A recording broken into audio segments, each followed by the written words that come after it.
around and disregard it. Strip you off the ground, show you what heart is. Standing strong and proud, nothing can knock it. Let's get it started. It's the hardest. Talk around and disregard it. Strip you off the ground, show you what heart is. Standing strong and proud, nothing can knock it. Let's get it started.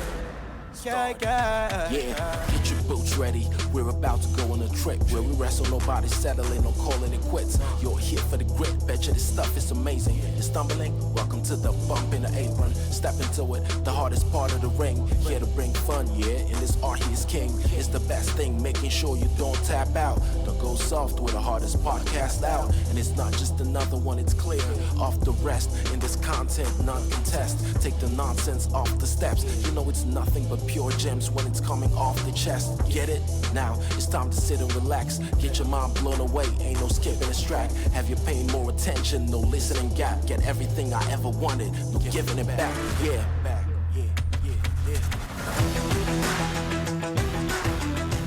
What's up, everybody?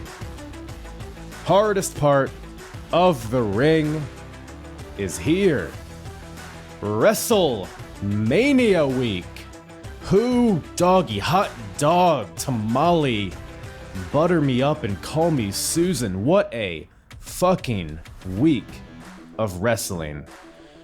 Man, oh man, did you have enough? Was 27 hours enough? Fuck. But no, man, I mean, really though, honestly, what a fucking week of wrestling. I mean, honestly, because WrestleMania week, if you're listening to this podcast, I'm assuming you're a wrestling fan or you're my fiance. Hey, Kenzie. But, so, if you're a wrestling fan, you have to love WrestleMania week. Unless you're an asshole, which it's a good chance some of you probably are, right? That's fine. I'll take the downloads from whoever will do it. But no, really, because honestly, because WrestleMania week is like what it's called, right? It's what it's based around. But there's like so much wrestling all over the world. Well, not, this year, maybe not all over the world, but in general there is. And this year there was a lot of other wrestling outside of WWE as well. But it all kind of falls into this kind of WrestleMania atmosphere. This, if there's ever a Super Bowl, I don't need to tell you guys, but that's what WrestleMania is. And it's so great because it reminds us why we're all fans of this shit, right? Because everyone can have fun doing their own thing, Even if you don't like WrestleMania, even if you don't watch WWE, there's so much other stuff happening, man. You have all these indies all over the country doing, like GCW did some stuff where I think even John Moxley made an appearance, right? Bloodsport happened. Impact had a pay-per-view. Hard Justice, AEW, they had Mike Tyson appearing on there on Dynamite. Wrestling Society X, all these companies doing shit. Probably a lot that I am not even aware of, but it all kind of bases itself around WrestleMania, around the atmosphere that it kind of elicits from the fans, and it's just a good fucking time, man. Just an awesome time to be a wrestling fan. And in all reality, we didn't get a WrestleMania last year. We did, but we didn't. The terrible timing of the pandemic, at least in relation to wrestling, of course, occurring right before WrestleMania. So yeah, they had a show called WrestleMania. Yeah, they had a logo in the background, but it wasn't WrestleMania, man. And while it did last year give us like the Boneyard match, gave us Drew McIntyre getting his moment, Dolph Ziggler versus Otis, all of this great stuff, right? But it wasn't WrestleMania. It was in a warehouse. Nobody was there. It was sterile. It was stagnant. And that's been a lot of the past year. It's had its ups and downs, but man, I've said it a bunch on this podcast, and I'm sure you have the same opinion. Wrestling without fans fucking eats dick. It really does. And you don't realize it until you get it back. And we got it back this weekend to a large extent. 25,000 people in Raymond James Stadium, what it was supposed to be last year. I mean, I guess it's supposed to be more people, but you know what I mean. The same arena.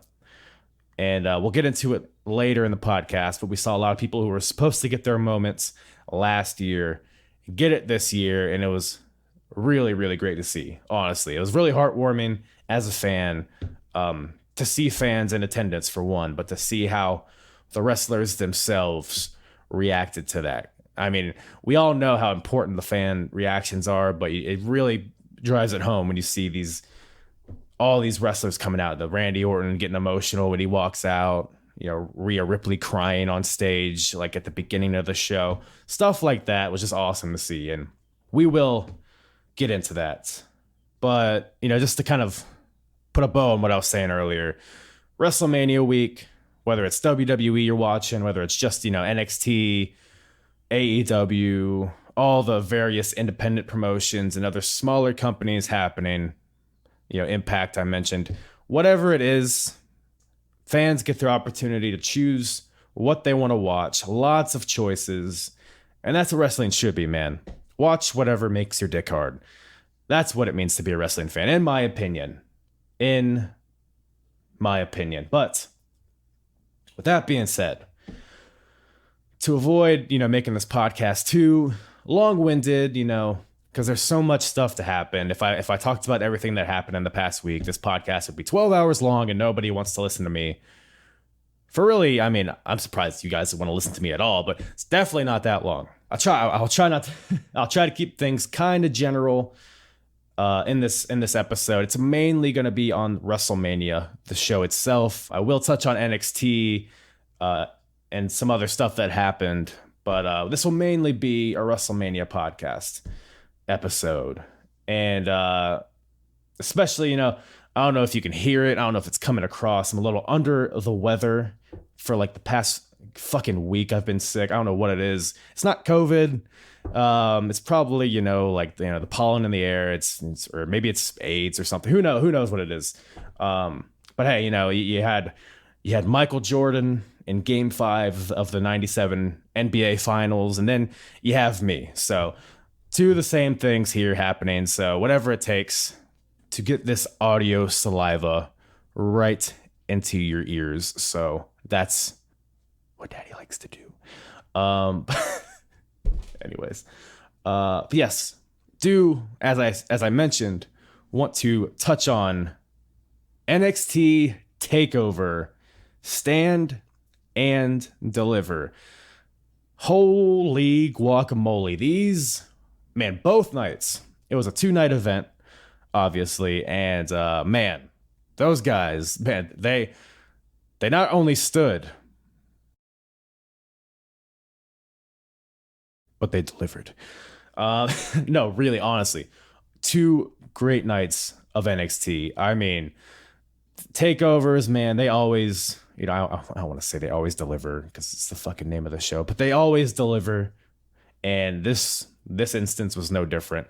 Like I said, once again, WrestleMania weekend, everybody's pumped up. There's like a different gear that everybody's in. And that really came through in both nights. But yes, for NXT TakeOver, Stand and Deliver Night 1. Now, I will mention here that I was on the Smacked Raw podcast with RN and Katie on Wednesday right after the show. So I'll put a link in the description below. I did have RN on the show previously for a progress episode. So if you like the dynamic with me and RN and throw Katie in there, who was awesome as well, go check out the Smacked Raw podcast. NXT Stand and Deliver Night 1 recap. Like I said, that was right after the show. So go check out their YouTube channel and wherever you listen to podcasts for that, because we went into pretty in-depth on Night 1. That was a really good time there. Always a fun time with those guys. Really good podcast. If you haven't checked them out before, go check them out. And so because I went so in-depth on their podcast, I'll just give you like the cliff notes, basically, of what I thought about Night 1. Man, it was just nonstop great matches. Like, that's like a very like generic thing to say, but it's like something to say, like, because I've found in the past year, it's like NXT, sometimes you feel like it's almost lost something. that it had. It's lost something that when it was at its peak, it was the best thing in wrestling. And sometimes we as fans kind of question what that is. I question what it is. A lot of times in the past year, I've found that NXT kind of fell into that WWE quote unquote, main roster kind of formula. As far as like the matches go, you see like a lot of rest holds, just the way the matches were structured kind of fell into that kind of rhythm. And it kind of took away from NXT's identity. But I say that because Stand and Deliver, both nights really, they got back in their groove, man. NXT found what made them so great originally.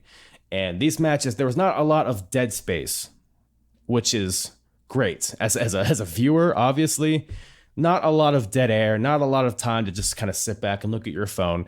It was non-stop action the whole night. Both nights, really, for the most part. And that's what makes NXT so great.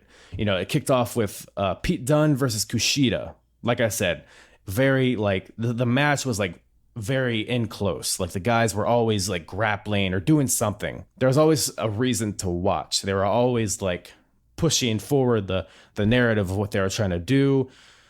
Very, it was two technical wrestlers trying to prove who's more technical or who's better at technical wrestling, basically.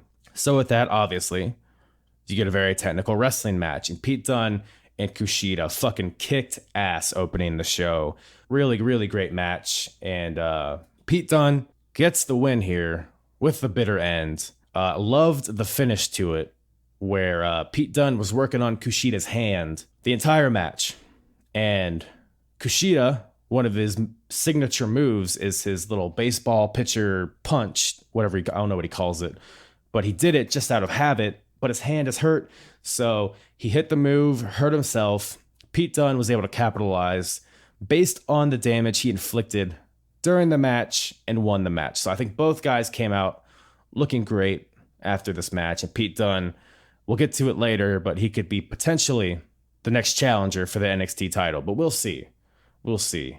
Like I said, I don't want to get too in depth with these matches because we did talk about it on the Smacked Raw podcast, but the gauntlet was fun for what it was. Didn't expect the Royal Rumble kind of rules to it, but for what it was fine. It was good to see Swerve get some shine because I feel like that dude has been doing nothing but losing for like the past year, and he's so good. He deserves to be a huge star in NXT, but even though he didn't win, it was good to see him in the final two and get some pretty near falls and almost win the thing.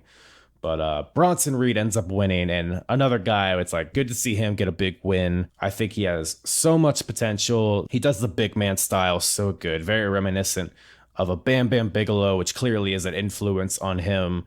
So it's awesome to have that kind of wrestler on the roster to kind of slide in wherever. I'm a big, thick boy guy. A lot of people thought Dexter Lumis was going to win this gauntlet, but I think maybe it was just too obvious.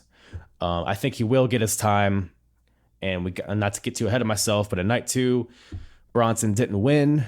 So I think Bronson winning here was kind of an intermediate, is that the word? I don't know. It was kind of something just to give Gargano another win. But I think a Gargano Lumis match is for sure in the future. I don't think Dexter Lumis is a guy that needs a title. Kind of like The Fiend, when you have someone that's so character-based like that, they don't need to have a fucking championship all the time. There's a reason Undertaker didn't spend a lot of time as champion. It's because you don't need it, right? Your value is in your character and the storylines that your character can kind of elicit and kind of how it kind of interacts with other people on the roster. You don't need the title to establish a reason for the feud. The feud is based on what your character is. And Dexter Lumis is such a wild out there character that him being champion is almost like it's almost dumb, like The Fiend. Exactly like The Fiend. The Fiend being champion, even being in the title picture is fucking dumb. So that's how I feel about that. But yeah, what else happened on this little night one gimmick?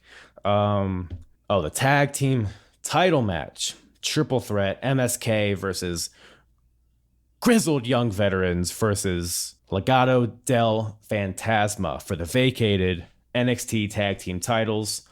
This match might have been, my number one or my number two, number three favorite match of both nights. Awesome, phenomenal match. This is another match where there was very little time to breathe. It was non-stop action, which is what a triple threat tag match really should be, right? There's no excuse for it not to be. I really enjoyed Legado del Fantasma getting an opportunity to show out in this match because they've kind of been positioned as pretty much just the henchmen for Santos Escobar, which is Raul Mendoza and DJZ or whatever, what's his name? Joaquin Wilde. Both dudes are great wrestlers, great in the ring. And it was great to see them just get an opportunity to be luchadors. You know what I mean? So it's good to see them get some shine. Grizzled Young Veterans are probably the best tag team in WWE. I don't even know if it's particularly close, especially given the circumstances with the teams on the main roster. I think Grizzled Young Veterans are by far the best tag team that the roster has. I think I would even go as far to say that they're like Revival, but a little bit better. That's just my take on it. They're different. They're different than FTR or Revival, but I kind of compare them because they're great heel tag teams. But I think the veterans, the Grizzlies, what do you call them? I think they fit that mold of the heel tag team that's always in the title hunt. I think they fit that role very well. So it's good to see. I kind of expected them to win this match just because I thought, it'd give MSK a reason to chase. But MSK ended up just winning this match, which, at first glance, it was okay, this almost seems kind of rushed.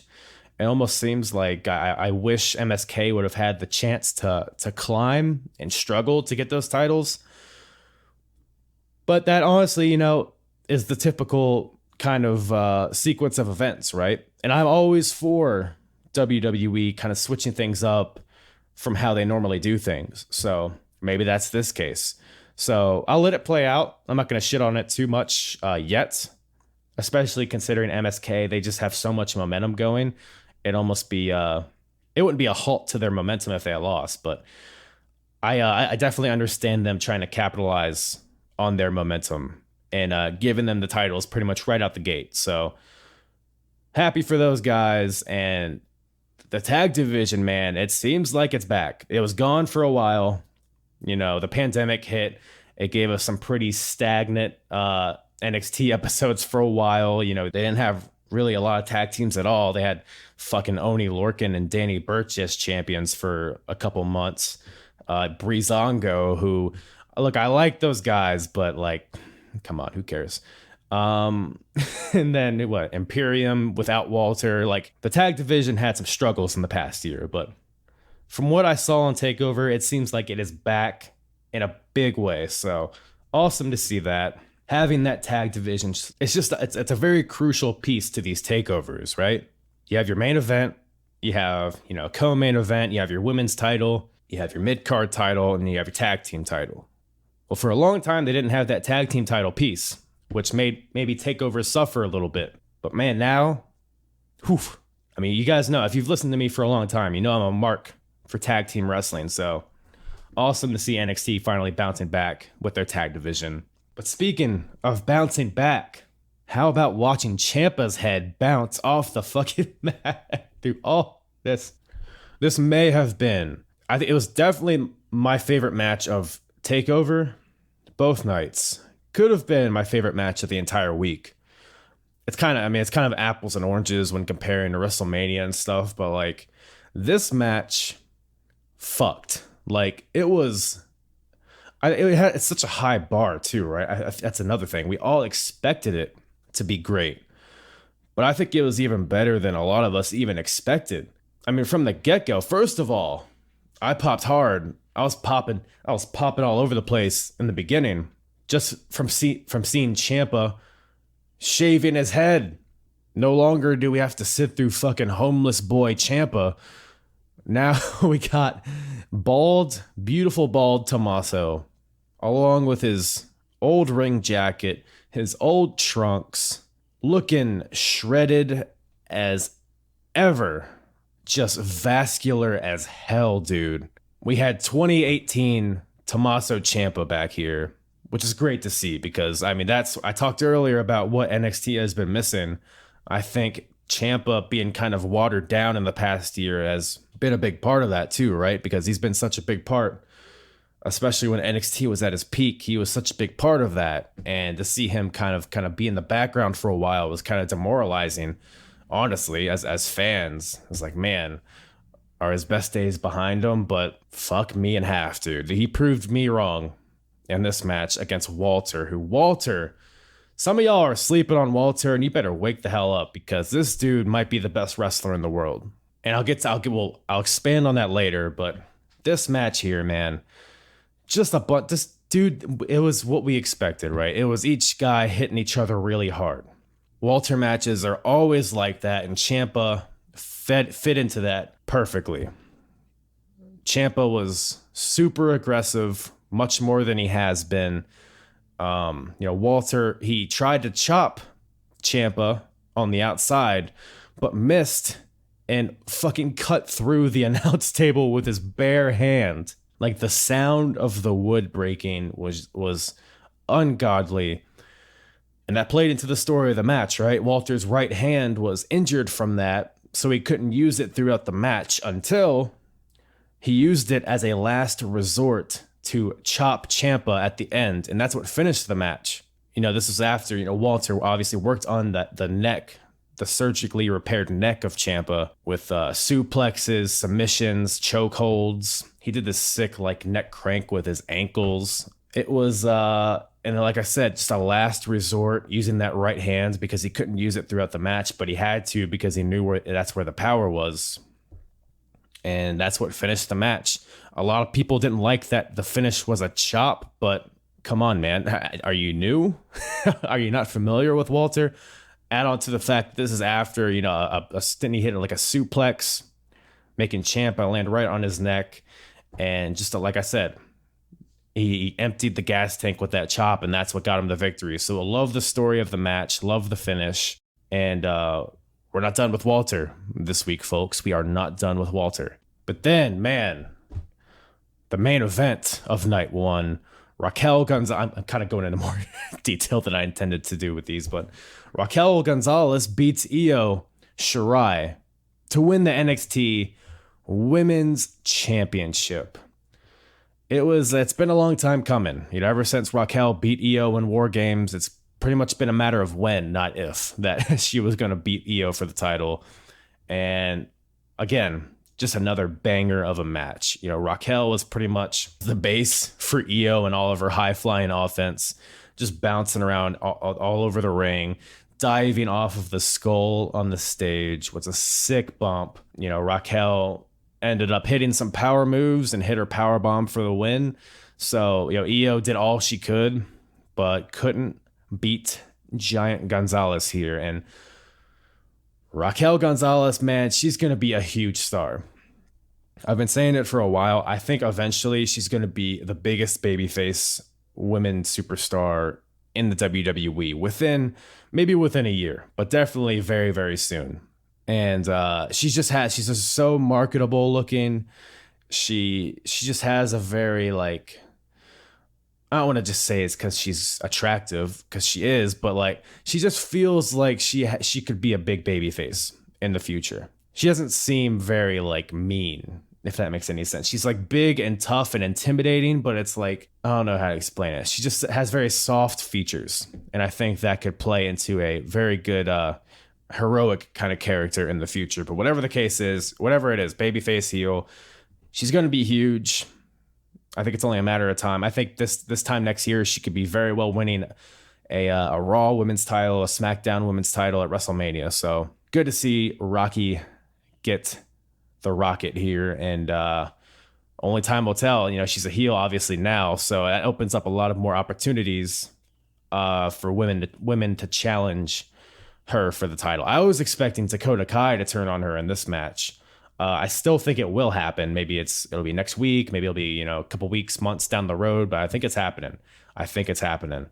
But whatever the case is, that women's roster in NXT is so robust and so full of diverse talent that could challenge Raquel, or then they have the tag title. Like, it is such a great division down there. Love to see it. The night 2 of NXT Takeover Stand and Deliver had opened up with the ladder match, which was it wasn't like I definitely got a feeling like they didn't want to, like, or maybe they weren't allowed to steal the thunder of the main event, because the main event was a very weapon heavy, gimmick match, hardcore kind of match. So maybe they didn't want to do too much to kind of outshine that. But with the opportunities they were given, I thought it was a really fun opening match. Obviously for the unified cruiserweight titles. Jordan Devlin versus Santos Escobar. They did some cool stuff in this match. That moonsault from Jordan Devlin was insane. Standing at the very top of the ladder, hitting a beautiful moonsault, landing it perfectly. Couple of cool spots in this match, but ultimately Santos Escobar wins the match, which makes sense because there's not a lot of cruiserweights in NXT UK, and the ones that are there, Jordan Devlin has already beat. So it makes sense, and especially considering 205 Live, which I think is still a show, is taped in America, and there's just way more opportunities for title defenses here in the US. So it makes sense that Santos wins here, and especially considering they have in UK, in NXT UK, they have the Heritage Cup, which kind of serves as a mid-card title, weirdly. So they don't really need the cruiserweight title over there. But so yeah, it makes sense to see Santos Escobar win, even though I feel like he kind of wrestles like a heavyweight. It feels like he should be like in the North American title picture rather than the cruiserweight title holder. But we'll see how it pans out. I like the whole Legado faction that they got there. I like the vibe that they got, and Santos Escobar, he's doing some good shit for the cruiserweight division, so look forward to see what he does after this. But then the NXT women's tag team titles, the Fire Pit, Ember Moon and Shotzi Blackheart versus The Way, the team of Candice LeRae and Indy Hartwell. Just another match that kicked ass. I mean, it's awesome. It's incredible to see how the NXT women's tag team titles are already like 10 times more valuable than the main roster women's tag team titles, which is just, I don't think anybody's shocked, but it's just funny. It's just funny to see how easy it is to make these women's tag titles mean something, but just no interest on the main roster for whatever reason. Really good match there. Fire Pit gets the win. Shotzi and Ember, they're starting to gel really well as a tag team. I was kind of skeptical at the beginning. It seemed like a weird pair, but they fit together pretty well. And they're starting to feel like a tag team and not like two singles wrestler, which I like. So hopefully they hold on to that for a long time, because I think that they fit in that role really well. And you got, mentioned earlier, thick boy Bronton Reed won the gauntlet on night 1. So now in night 2, he gets a North American title shot against Johnny Gargano. Really, really good match here. I feel like Gargano hasn't faced a lot of big guys. I think he faced Damien Priest, right? But he's more of just a tall, lanky motherfucker. I guess he faced Keith Lee, right? Johnny Gargano. But for the most part, I feel like Johnny's kind of he's facing, smaller guys like Ciampa, like Kushida, Leon Ruff. It feels like that's what he's been doing a lot lately. I don't know, but different kind of pace here with Bronton Reed. It's very interesting dynamic to have a heel small guy facing a babyface big monster, but I think they played into it well with how Bronton Reed, obviously he competed the night before and Gargano did not. So Bronson had some damage to his ribs from the previous match that Johnny was able to come in there just fresh as a daisy. So that element, I think, added a lot to getting sympathy for Bronton Reed. And I think Bronson was able to showcase, again, another case. It feels like a theme here. Another guy who finally gets a chance to show what he's made of in a big time match here against Johnny Gargano. So even though Bronson was not able to win, I think he showed, like I said, he showed what he was capable of. He wrestled that big man style really well. I mentioned earlier, very reminiscent of a Bam Bam Bigelow kind of guy. And, you know, Johnny Gargano, he's Johnny Takeover. So always always shows out on these Takeover specials. So good shit there. But boy, howdy, we got ourselves a new NXT champion, folks. Karrion Kross beats Finn Balor to win the NXT title. And look, the build to this match was fucking phenomenal. I mean, in the weeks previous, it's been pretty good, but just like the video package, the entrances, the just the big fight feel that this match kind of had to it was next level. Some people were wanting the Demon to come back, and I've heard that a lot, but my thing is that the Demon kind of represents WWE Finn Balor. It represents Monday Night Raw, Friday Night SmackDown Finn Balor. When Finn came back, he said that WWE was like Hollywood and NXT is like Broadway. Hollywood, the Demon character is very Hollywood. It's you know, face paint, the smoke, the lights, the getup, the wig or the hat that he puts on. Very Hollywood, very spectacle, very sports entertainment. The Demon is a sports entertainment character. Finn Balor, the whole premise of him coming back to NXT was that he did not want to be Hollywood anymore. He wanted to get back to his roots. He wanted to get back to the Finn Balor that came from Japan. And I know he did the Demon shit in Japan, but he wanted to be more of a bare bones competitor in NXT. Just a badass dude wearing a leather jacket and having a lot of abs. That's what he wants to be, and that's what he was here. So I hope we don't see the Demon in NXT. I understand what people are thinking, right? You know, because Karrion Kross is kind of this macabre, kind of demonic character. So the Demon would fit in well against that. But to that, I think Karrion Kross has been kind of humanized the past few months. Pretty much ever since he feuded with Damien Priest, he's been less like of a demonic kind of evil, spooky like character. He's been more of just a dude, like a badass dude. I mean, he has Scarlett being a goofy bitch behind him, but it's like Karrion Kross himself, like I said, he's been kind of humanized recently, which I like. I think that's where he thrives because he still has that presence, but he doesn't have to be watered down with the goofy, like, you know, fireball out of a scroll kind of deal, you know, disappearing into the smoke and coming down from the rafters and lighting things on fire. Like he's just a legit fighter. He's a big guy. That's all he needs, right? He still has the entrance and all that, but, you know, point being that I don't think the Demon is a necessary, you know, element to add into that, given all of those factors at play here, right? But Karrion Kross pretty much is picking up where he left off when he beat Keith Lee originally to win the title, and obviously had to drop it due to injury. So it's pretty much, you know, Finn was kind of like the in-between. I was like, okay, we'll put you as champion while Kross is injured, but we're going to get back to that Kross narrative that we had planned. So that's what it seems like. And I'd really like to see them kind of tie the loop with the whole Ciampa Kross story.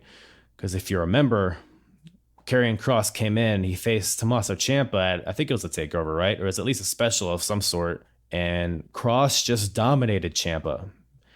And this all goes back to what I was talking about earlier with how Ciampa kind of got watered down for a little bit, and Kross was able to capitalize on that and just dominate him. But now Tommaso Ciampa has found that gear that he lost, that gear that he was in 2018 when he was the NXT champion, when he was the Psycho Killer, when he was that dude in NXT. Tommaso Ciampa has found that. Now Karrion Kross is champion again.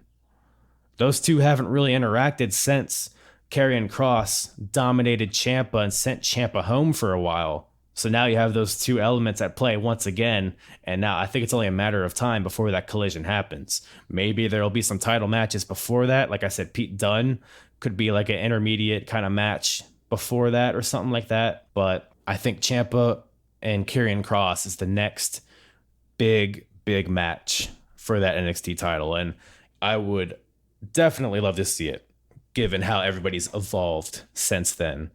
And be remiss if we didn't mention how great Finn Balor's run has been as NXT champion. I've been kind of like, from the time Finn Balor came into NXT originally, you know, he had the title run, he went to the main roster, did some stuff there. I've always been kind of indifferent on Finn Balor. I thought he had a lot more hype than he deserved.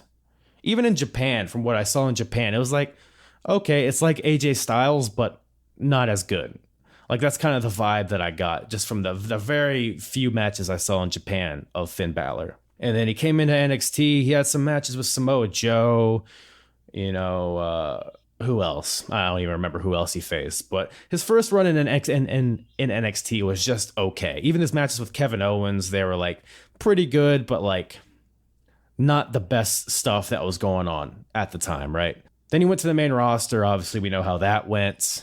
Some good stuff here and there, but all in all, it's pretty lackluster, which plays into why Finn is back, as I mentioned before, right? Didn't want to be a part of that anymore. He wanted to, once again, find what made him special in the first place. But I say all that because his current run in NXT has been phenomenal. From the moment he stepped back in there, when he faced Johnny Gargano, I think he faced Riddle after that, right? You know, became NXT champion by beating Adam Cole. His matches with Kyle O'Reilly, his next match with Adam Cole, all that stuff, man. It's all been phenomenal. The build to this match with Karrion Kross, it's been next level Finn Balor. So big props to Finn there, and I know he'll be able to find his spot, even if it's not for a title. I know he's going to be a prominent part of NXT for however long he wants to. So, but then the main event. Kyle O'Reilly versus Adam Cole. So I enjoyed this match, right? I mean, there's a lot of people on the internet saying that this match dragged on too long. And I can't necessarily disagree, because admittedly, I found myself on my phone a lot during this match. I opened this all up with saying that at the NXT, this takeover special, this 2-night event, didn't have a lot of dead air. But this match had some, and it felt like kind of spotty in some ways. But ultimately, man, I enjoyed the match. I thought it was really hard hitting. I think it served the purpose of making Kyle O'Reilly feel like a big star. And ultimately, that's what we wanted coming out of this, right?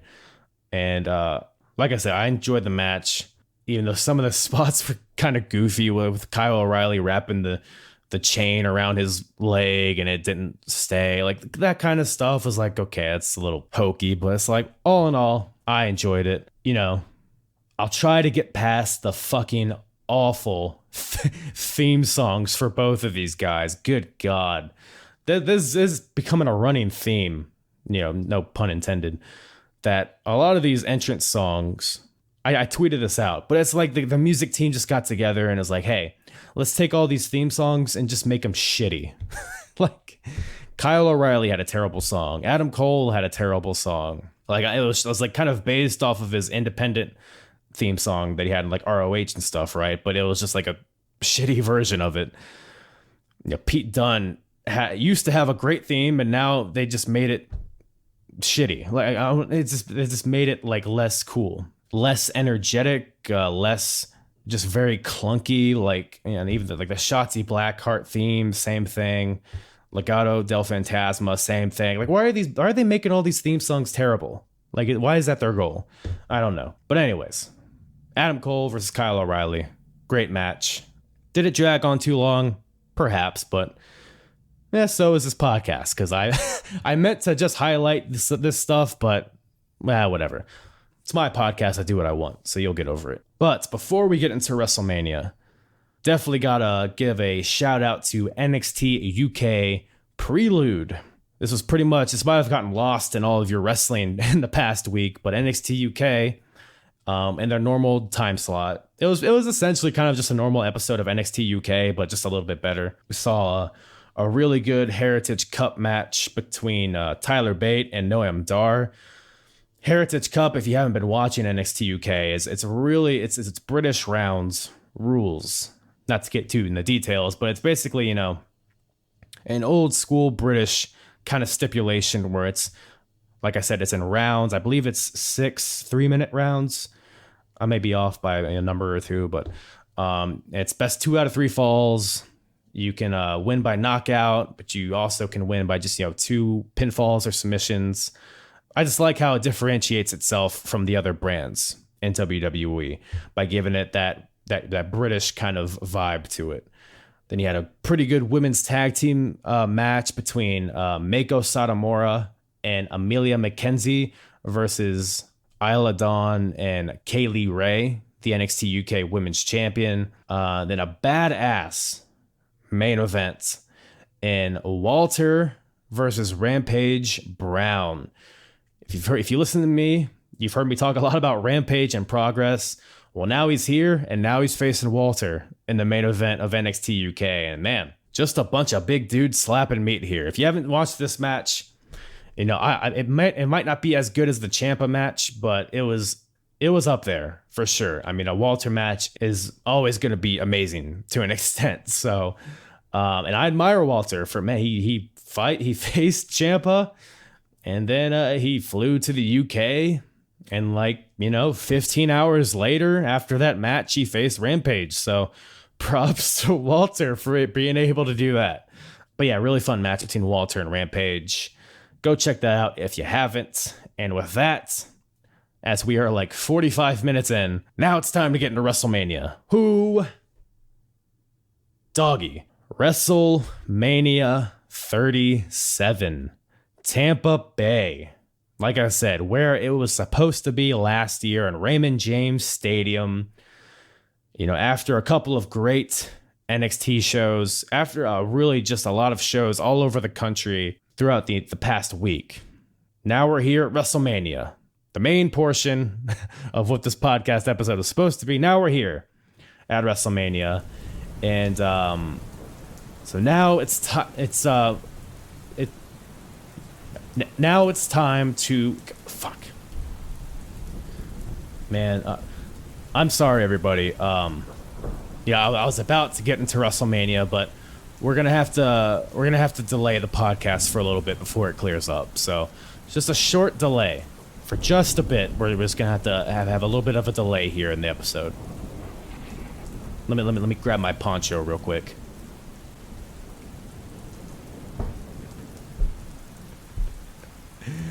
By the way, I made a Samoa Joe joke on Twitter that should have at least 2 million likes by now. What the fuck, man? Samoa Joe is wearing a poncho. It was silly.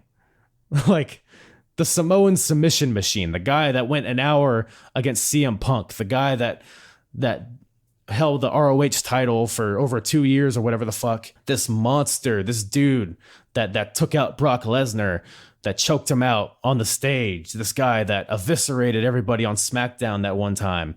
This Samoan bulldozer is now just in a suit wearing a poncho next to Michael Cole. And I was like, hey, man, Samoa Joe. Poncho? Samoa Joe. It's funny. Laugh. Fuck you guys. Go like it if you already haven't. It's somewhere in my Twitter. Who knows? But yes, WrestleMania. Let's actually first let's talk about this. Let's talk about this 2-night concept for a second. Do you guys like it? Do you not like it? I'm actually very curious because I'm still kind of questioning that myself. Because on one hand, 2 nights, I'll tell you this right now.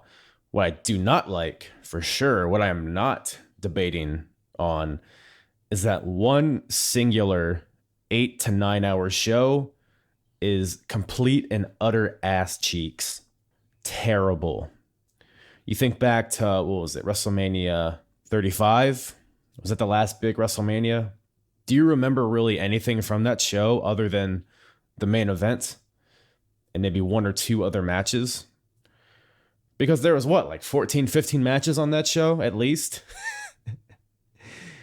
And I don't know about you. I don't remember I remember what matches, some of the matches. I don't remember what happened in the matches. It's because it all blurs together. You get halfway through and you're tired and you're like looking at the clock, like, oh, and you're like counting in your head how many matches are left, just wanting it to be over. You shouldn't be watching a show waiting for it to be over. And for that reason, I do like the 2-night concept, just because obviously it splits everything in half. So, I mean, each night was what? I don't even know how long they were. That's how you can tell. I wasn't looking at the clock. I wasn't like, oh Jesus, how far are we in? No, it was I was watching the show, and then it was done. And I was like, oh wow, it's over. They couldn't have been longer than 4 hours. Maybe somewhere in between 3 and 4, right? I think that's the sweet spot, honestly. So in that instance, I do like how they have split it into 2 nights. However, there's also the aspect of, because you have night 1 and night 2. Obviously, we've all seen it at this point, so we all have our opinions on each night. It seems almost unanimous. And when I say almost, I mean I literally haven't seen anybody that says otherwise. It seems unanimous that night 1 was better than night 2. Now, is that because the matches were better? Is that because the pacing of the show was better? I mean, there's a lot of questions at play here, and really, we can't really judge it too much because, in all reality, this is the first time they've done it. I know they did it last year, but that doesn't count. We all know that doesn't count as a WrestleMania. So that's because there's no crowd to base it on, because that's a very important element that comes into play when splitting this show into 2 nights. So that last year, 2020 doesn't count. But yeah, night 1 just seems so much more. See, I was going to say lively, but that's not even the case. Because the crowd was definitely into it in night 2. I'd even argue the crowd seemed more alive in the second night. Throughout the entire show, right? Maybe that's because of the rain delay and all that shit, but we'll get into that. But yeah, it just had a weird energy. Maybe is it that just the momentum? Because night 1, and we're going to get into it, but night 1 was amazing. That could have been a standalone WrestleMania, and maybe add 1 or 2 matches to that, and that would have been a beautiful WrestleMania. But then night 1 happens, and then it's over. Everybody goes to sleep. Everybody goes through their Sunday day activities, and then you have WrestleMania night 2, and it's like, we're doing this again. Oh yeah, I guess. Like there's somewhat of an excitement, like, oh man, night 1 was so great. I can't wait to do it again. But 1, that sets a high bar. 2, night 2 open with the same video package and the same arena. It's almost like a thing, like WrestleMania is always like, oh man, I can't wait to see, the stage set up. And I can't wait to see this huge crowd. I can't wait to see all the spectacle. We've already seen all the spectacle before because we saw it last night. So there's almost an element of like, oh, 1, there's a high bar. 2, we've already seen this before. So it's like, we're not as excited to see just the spectacle in general. And 3, there's like, we had all this momentum in night 1, and now that kind of just halted, obviously, because it's a different night. But it's almost like that momentum, separating it by a day, it prevents that momentum from carrying over almost. That's kind of how I saw it. And like I said, we can't really judge it too objectively because this is the only piece of data that we have, right? It's this one singular time that they've done this. So I'm all for them keeping the 2-night concept going forward as long as it makes sense. Ultimately, it gets a lot of people on the card, but it allows the fans to be able to digest it through a 3 to 4 hour show rather than one singular 9-hour marathon. And nobody likes to watch wrestling that long straight. So I think one singular 5-hour show is the best option. And I think number 2 is 2 nights of 3 to 4 hour shows. And then the third and worst option by far is the one singular marathon of a show that goes like 9-10 hours, like we have had in the past few years. So 2 nights, like I said, it's better than that. But the jury's still out, I guess. But yeah, I'm curious to what all you guys think about WrestleMania being separated into 2 nights. I know New Japan has done the same thing with their Wrestle Kingdom, and I kind of almost have similar thoughts to that as well. But it's apples and oranges, so I won't get into it too much. But yes, night 1. Let's get into it. So night 1 opens up with Vinnie Mac. Vince McMahon. There's no other way the show should have opened up. Vince McMahon is on the stage, front and center. The entire roster is behind him. The McMahon family is out there, which apparently Roman Reigns is a part of now because he was right next to Vince McMahon in a suit. Even more prominent than like Triple H and stuff like that. But yeah, Vince McMahon opens the show pretty much saying that WWE has been missing a vital part of their product, and that is the fans, which is true. I've said it on this podcast a bunch. Watching wrestling without a crowd is almost unwatchable. It's definitely, it sucks the air out of a lot of stuff, and it just creates a very stagnant kind of atmosphere. But man, we have 25,000 people there in Raymond James Stadium. I was getting emotional and I was getting goosebumps seeing all of that. Just you forget what that energy is like sometimes. You forget how important the crowd is. Maybe don't forget, but you can't even like begin to imagine how much that supports the product until you see it. And if I'm getting goosebumps and if I'm getting emotional watching that, just imagine how these wrestlers are feeling, or how all the talent in general, the referees, managers, fucking cameramen. Like, we saw Rhea Ripley. That was one of the most prominent shots, right? At the beginning, Rhea Ripley was in tears while she was standing on the stage behind Vince McMahon. And a lot of people were like, because this was during America the Beautiful, when that shot happened, right? And everybody's like, why is Rhea Ripley crying during America the Beautiful? She's Australian. You fucking stupid. Like, come on, man. Use your head. She's emotional that she's looking at 25,000 people in not a packed arena, but in a huge arena, as packed as it could be, after over a year of competing in front of nobody. Especially in the case of Rhea Ripley specifically, who was supposed to have that moment last year and it was ripped away from her. And you got to be thinking Rhea Ripley, especially with the past year that she's had, you got to think Rhea Ripley's thinking like, man, is that ever going to happen for me again? But here she is now in 2021, back in a Raw Women's Championship match. And now she is in Raymond James Stadium, where she was supposed to be last year. And that sentiment applies for a lot of people on this card, including the opening match, which we're about to get into. But yeah, so Vince McMahon's out there. Great way to open the show. Goosebumps, like I said. The video package plays. Vince McMahon. We have America the Beautiful. We have all the crowd's bumping. The crowd is hyped to see WrestleMania. It's been over a year since we've seen wrestling live with a crowd. We're ready. It's WrestleMania. The road to WrestleMania is over. Now we're here, and now it's a rain delay.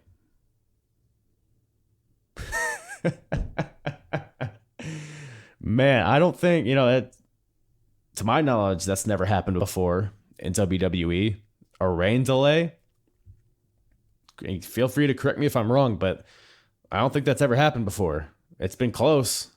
WrestleMania 24, I remember watching that and seeing the fucking dark ass rain clouds in the background. Be like, oh shit, what's going to happen if it starts raining? But it never happened. And Florida's gotten lucky the past, couple of WrestleManias they've had in the past decade or so. So, but man, they didn't miss it this time.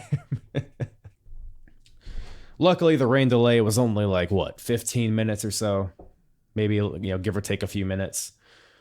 But it was interesting to see how they reacted to it. They being production, they being the talent as well. Because, it cut to Michael Cole, Byron Saxton, Samoa Joe, I believe, right? That was the trio that was on commentary at the time. It cut to them, and we're about to get underway, and then Michael Cole's like, but we have to have a short rain delay real quick. And it's just, like I said, it's just like a thing you wouldn't imagine you would see in pro wrestling. You know, that's a thing you see in baseball all the time and stuff like that, but really bizarre. And it was funny because it forced everybody into improv mode. You know, I'm sure they, like, the announcers probably had a contingency plan. We'll talk for a little bit, then we'll throw it to the the backstage correspondent. We'll find some wrestler walking backstage. We'll interview them. And then, but when the wrestlers were getting interviewed backstage during this rain delay, it was very clear that they were not prepared. Very clear.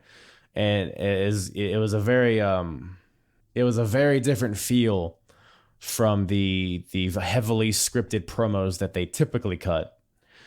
Because obviously there is no script because, they weren't ready for this.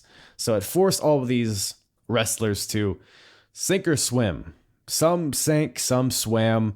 And nothing was too terrible. Nothing really notable that was like, oh man, did you see this shit?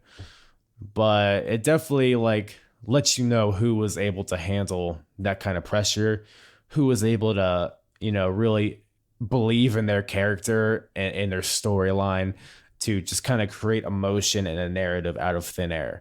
Some did better than others, and honestly, I liked it.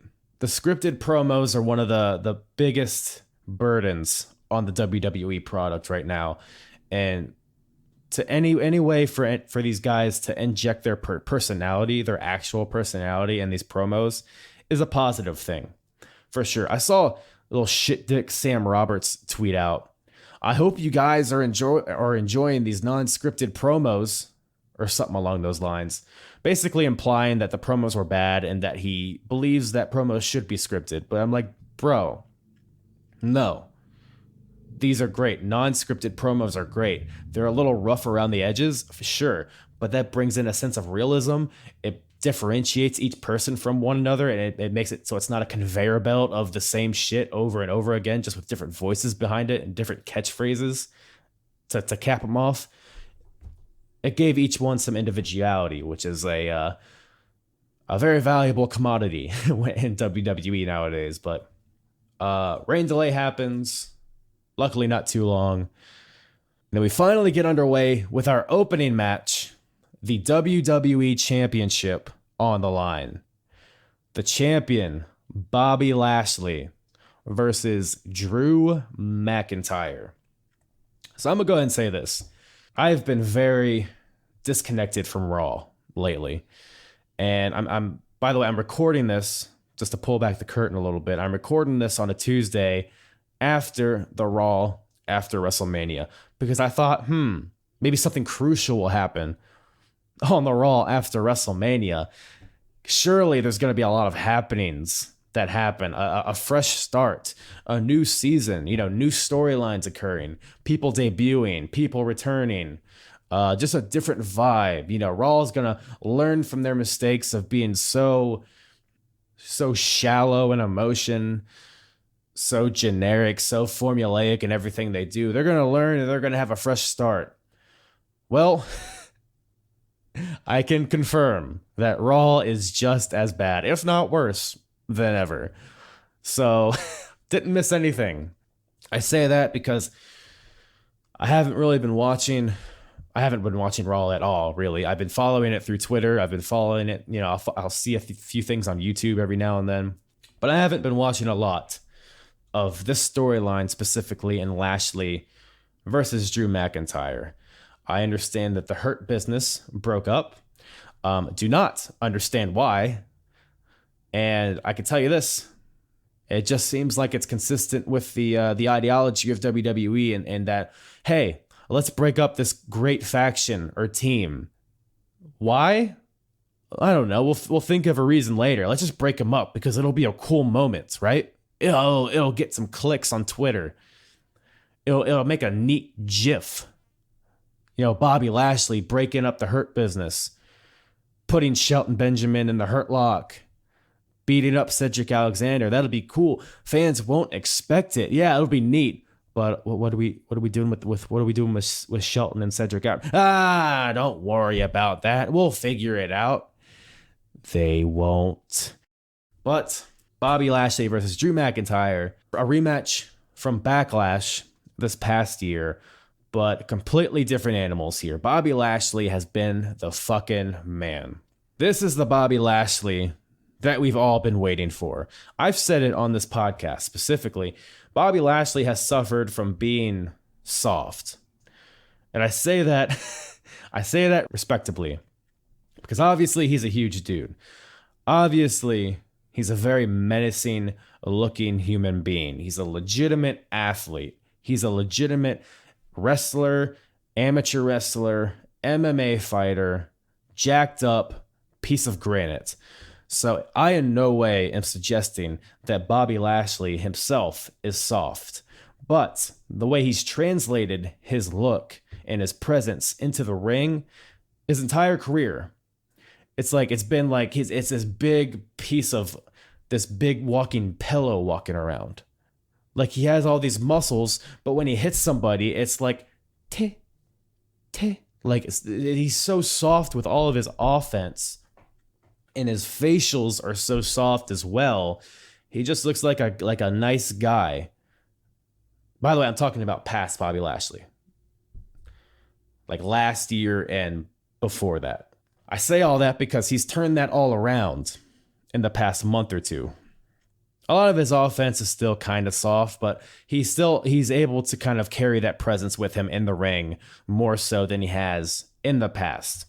Which is why I'm so happy that he's champion, because he looks like a guy that should be the world champion. In my opinion, the world champion should be a guy that's like, oh, he's the top of the mountain. He's the final boss.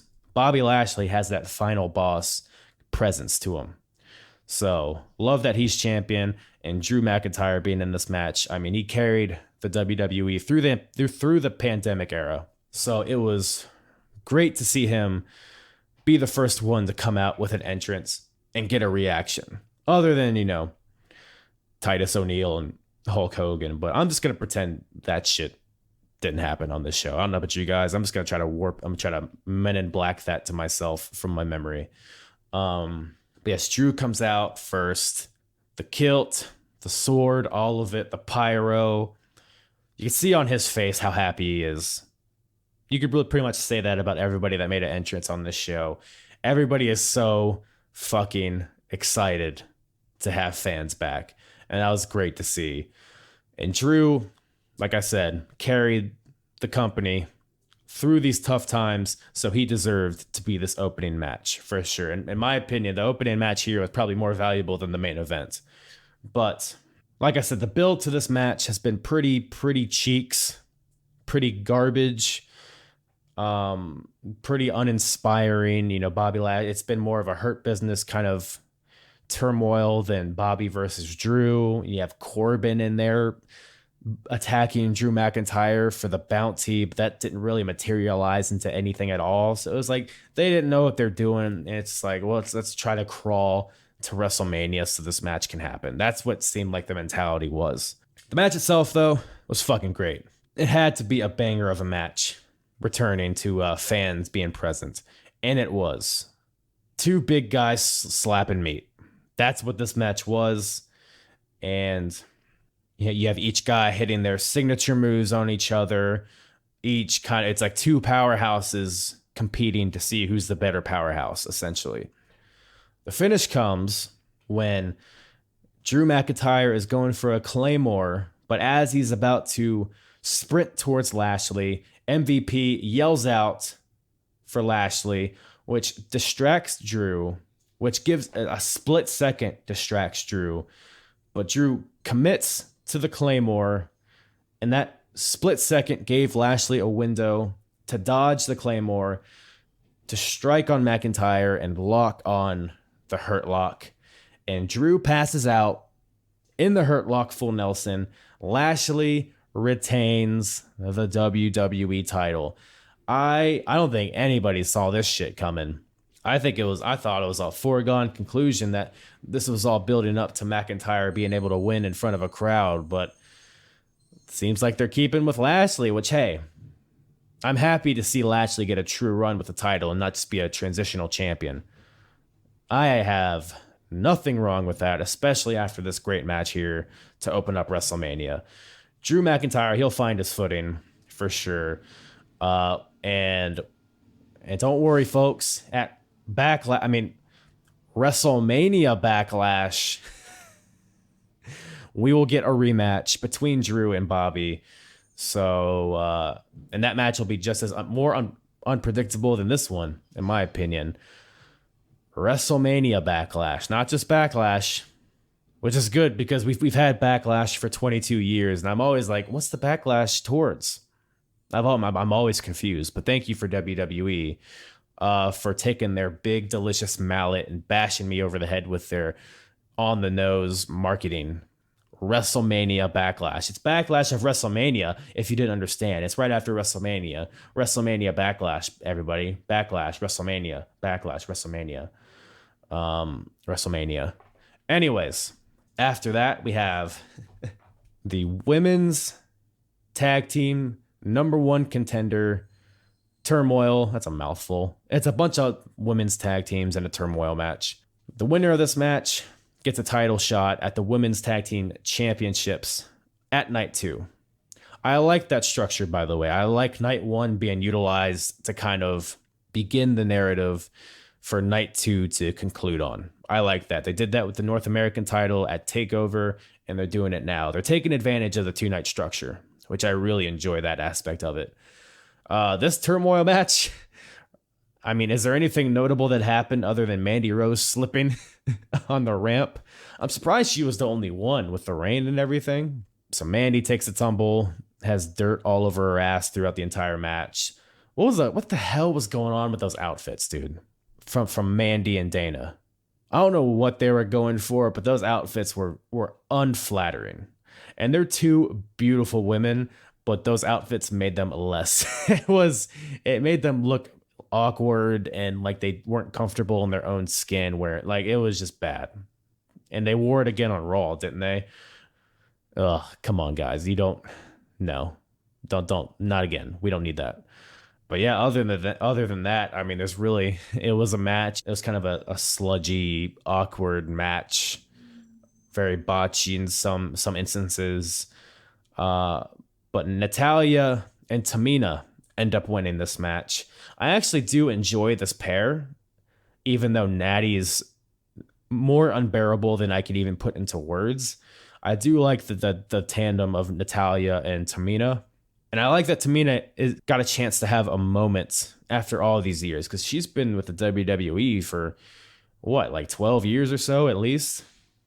So it's cool to see her get a moment here, ultimately getting the win here with her Superfly Splash. And so Natty and Tamina get a title shot against Shayna Baszler and Nia Jax on Night 2. But then after that, we have what could be the match of WrestleMania. You can make an argument for sure. Cesaro versus Seth Rollins. This is one of two instances on this show where I had major flashbacks to Ring of Honor, to the golden era of Ring of Honor. You know, me in high school watching these shows on my computer that had like frayed wires attached to the monitor, so I had to like duct tape it to be able to watch stuff on it. We have Cesaro versus Seth Rollins, aka Claudio Castagnoli versus Tyler Black. Even though they've both been in the WWE for a decade or so, right? It's still so mind-blowing to see how far these guys have come. And this match had a lot of expectations based on, these guys are both workhorses. They're both indie darlings at one point they were. And it had high expectations, and those expectations were met and then some. Just an amazing fucking match, man. Seth comes out to a badass new theme song. It's kind of like a hybrid of his past two theme songs. And then Cesaro comes out, finally gets his moment. It's crazy, but it's his first singles WrestleMania match. In all reality, one of his... how many singles feuds has Cesaro had? Just in general. he had the thing with Sheamus, and he had little, onesie twosie bullshit things in the beginning when he was US champion with like fucking Justin Gabriel and Sin Cara and shit like that. But like, in all reality, he hasn't really had many, if at all, singles feuds in general. Not even talking about title feuds, not talking about main event feuds, WrestleMania feuds, just feuds in general. He's just been the guy he's been the utility guy. You throw him in a tag team, you throw him in a multi-man match, you throw him in a faction. He's been that guy. So it was good to see him get a huge moment here. And I mean, what can you say about this match, dude? They broke out everything. Seth with that crazy corkscrew splash that he did. Cesaro broke out the UFO, which everybody's always clamoring for. That like airplane spin looking move with no hands. I mean, these guys brought it all and then some. It just a lot of great false finishes. Not a lot of dead space. That's like a theme throughout this episode, I understand, but that was really the case here. It wasn't like a traditional WWE match. It felt like a match that these guys put together themselves with free range, which is what makes WrestleMania so great, because you see that a lot, right? And the build up to this, the build up wasn't that great. It was more almost like kind of a comedy kind of storyline where it's all based around how Cesaro swung Seth Rollins 22 times, and Seth is embarrassed, and he's gonna show that Cesaro. He's gonna give him a thing or two, that kind of deal. But we saw Cesaro. His arm got work done in the beginning, so he wasn't able to swing Seth in the beginning. So that was a great touch there. But towards the end, Cesaro just switches into another gear and is able to push through the swing and swings Seth 23 times, breaking his record on Seth, and then follows up the swing with the neutralizer, pins Seth Rollins, and Cesaro wins. Cesaro beats Seth Rollins at WrestleMania in a one-on-one match after a phenomenal match. Couldn't be a better moment for that dude. Really happy for Cesaro. I'm not one of these guys that's of the opinion that Cesaro should be like a world champion, face of the company guy, because ultimately his promos they're fine at best. But he speaks several different languages, so the language barrier is a struggle for him. And he just doesn't have that kind of confidence that a lot of people like Seth Rollins have. So I'm not of this. A lot of people are like, oh, Cesaro should be the face of the company. Cesaro should be the guy that's world champion for 2 years and like all that shit. Like, nah, not really. He has a place and he has, value, but his value is in stuff like this, just giving you a badass match and a badass moment. And he definitely deserves the moment that he got. So happy for Cesaro and good on him and Seth for giving us a beautiful match here. But that brings us to something a little different. The Raw Tag Team titles are on the line. The champions, the New Day, Kofi, Kingston, and Xavier Woods, versus AJ Styles and Omos. Am I pronouncing that right? They seem to change it every week. I'm going to go ahead and say Omos. I'm going to tell you what. I loved every bit of this. Again, this is kind of this match was kind of structured more as like a comedy match, more of like a let up kind of match, which is crazy considering the people involved. But I think the way they went about this was great. We can talk about the Raw Tag Team division and how vacant and desperate it is, but like as far as this match in a vacuum, I loved it. It was pretty much it was New Day trying to maintain AJ, as Xavier made it very clear in this match. They effectively cut off the ring to keep AJ in their corner to prevent the gargantuan Omos from getting in the ring, from keep that 7'3" monster out of here, because he is going to Great Khali these motherfuckers, which is what ended up happening. And I loved how they did it because, like I said, they kept AJ in the ring. They cut off the ring to prevent him from tagging. But that all built to the tag. They teased it. You know, this is Omos's debut. We've never seen him in the ring. There's been no contact or very little contact between Omos and anybody else. So that there's this moment that's brewing that hasn't happened. And you could hear it in the crowd. Everybody's just waiting, anticipating Omos getting this tag. So they built to that beautifully. And then AJ, the way they did it was just hilarious because it was a situation where AJ was in the middle of the ring and Xavier Woods was on the top rope on the opposite corner of Omos. So it was almost like they froze in time and Xavier realized that he done fucked up. And he was like, don't you do it. Don't you do it. And AJ dives for Omos. Xavier dives like over halfway across the ring to prevent him, but to no avail. Omos gets the tag and the crowd erupts. One of the biggest pops of the fucking night was when this big goofy idiot got in the ring. And from there, man, it was like I said, it was like a better version of Great Khali. He just comes in here and starts swatting people, just crushing everybody, and literally does the two-handed choke slam that Khali used to do. Just makes Kofi Kingston splatter on the mat. And he's dead.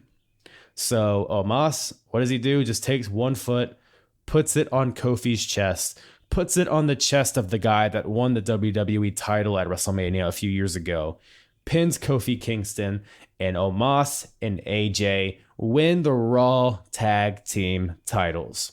AJ Styles is officially a Grand Slam champion in WWE, and Omos is a champion in his first ever match. Nicholas did it better, but Omos was great here as well. Look, the Raw Tag Team titles have been a lost cause for a while. This is somewhat interesting, at least. You know, let's see how they go about it. If nothing else, it's kind of an entertaining act. But were they out? I didn't watch much of Raw last night. But you tell me, were the tag team champions even on the show? It seemed like they were not. So they didn't follow this up with anything, which is bizarre, but not surprising. But yeah, AJ, Omos, Raw Tag Team Champions. Good shit. Good shit. Which brings us to some more goofy shit. Steel cage. Salad steel cage. Braun Strowman versus Shane McMahon. I said earlier that I was very disconnected from Raw, and this shit is a big reason why. The hopscotch, the terrible promos from Shane, you know, dumping slime on Braun Strowman. What is going on? I don't even care to even try to understand what's going on. But the story was dumb. It's all basically because Shane is calling Braun stupid. Well, guess what, Braun? Maybe if you weren't stupid, you wouldn't be called stupid. You know what I'm saying? So maybe sometimes people should look in the mirror and see who the real culprit of this situation is. But whatever the case is, this match was put in place for Shane to take a bump. Just like Shane versus Big Show 20 years ago. Just like Shane versus Steve Blackman 20 years ago. Shane is here to yeet himself. He is in full yeet mode. And that's the one purpose and one purpose only that it served. The match itself was fine. It was like, okay, you have Elias and Jackson Riker as Shane McMahon's kind of henchmen, which makes sense because Shane shouldn't be able to take on Braun by himself, especially as the heel, right? So Shane is in the cage. Braun comes out, makes his entrance. Elias and Jackson Riker attack Braun before he can get in the cage. Hit him with a steel chair in his legs, so it neutralizes him to an extent.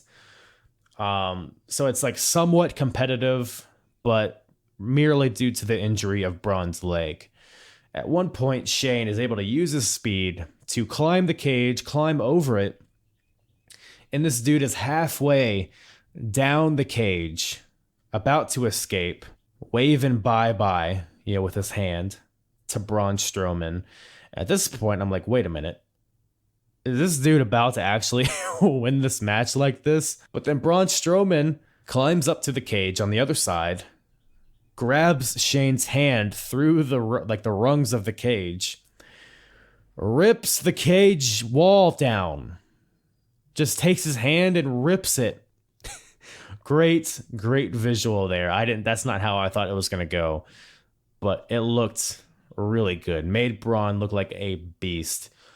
Rips the cage wall down, grabs Shane by the throat, rips him back into the ring, and the match continues. And at one point towards the end, Braun and Shane are both standing on top of the cage, which is watching Braun Strowman stand on top of this 15-foot steel cage.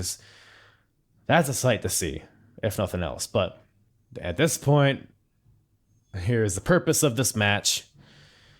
Braun has Shane by the throat on top of the cage. Says something, "Don't call me stupid," or however Braun talks. Throws Shane off the top of the cage. Shane front flips, lands back first on the mat, splatters everywhere. There's blood and guts and intestines everywhere. Braun picks him up, gives him a power slam just to add insult to injury. Braun pins Shane. Braun wins, but Braun is still stupid. So who's the real winner here, huh? Am I right or am I wrong, everybody? But yeah, it was a fun moment. But it's they didn't need to dedicate so much time on Raw to build up to this, because ultimately that's all we needed, right? Was that him getting thrown off the cage. So, but that brings us to another candidate for match of the night.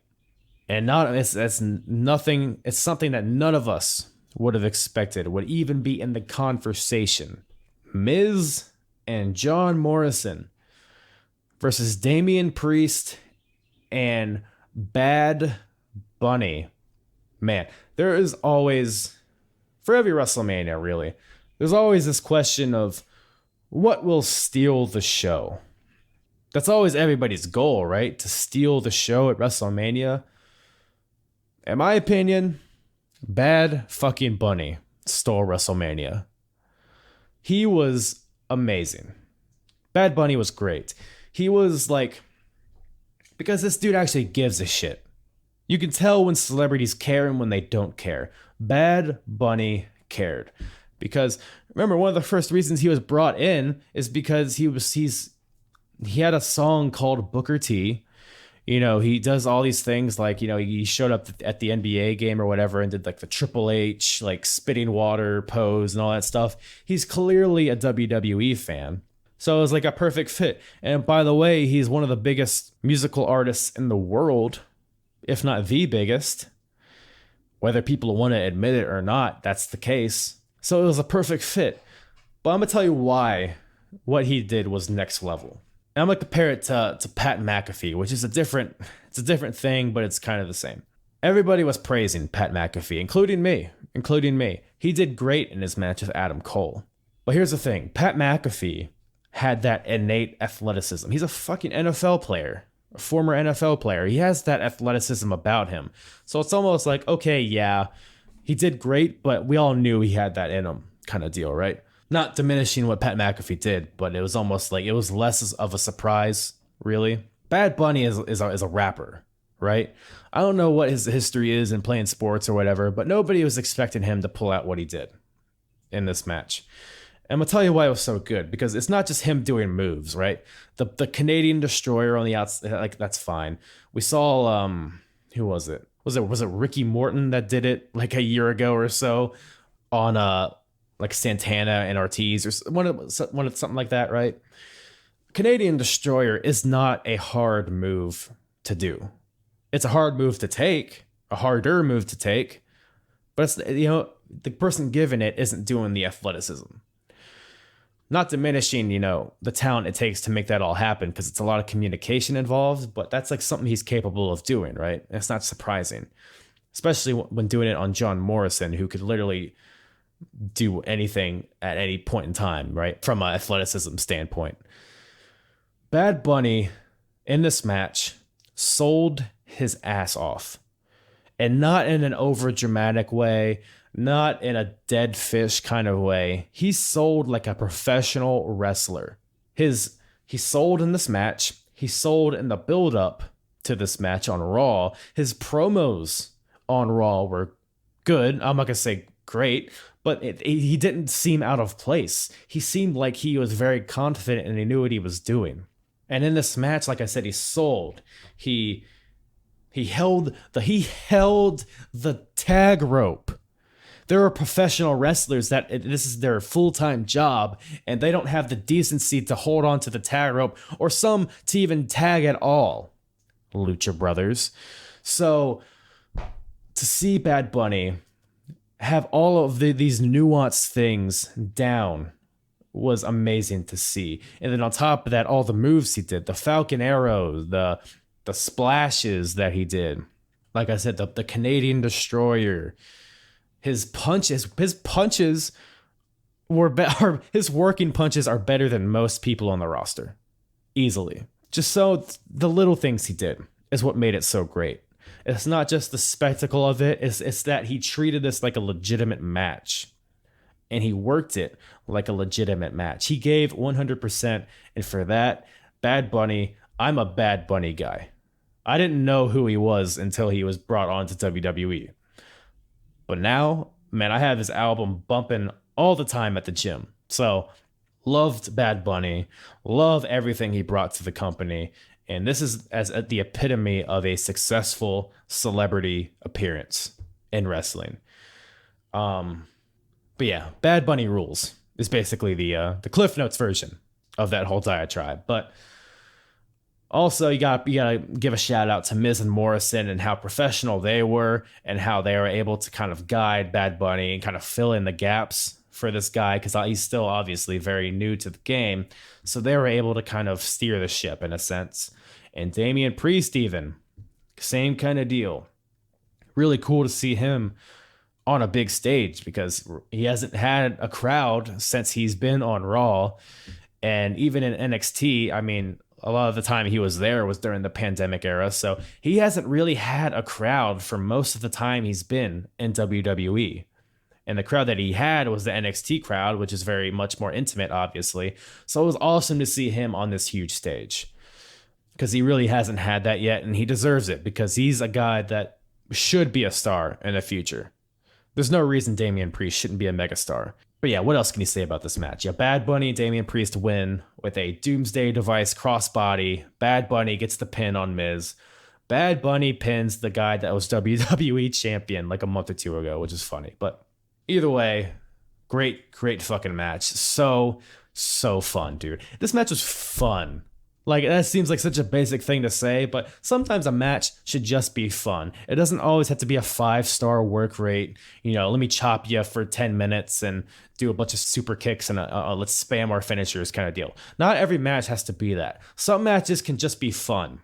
Shane McMahon getting thrown off the cage was fun. Omos getting in and causing havoc was fun. But Cesaro versus Seth Rollins was also fun.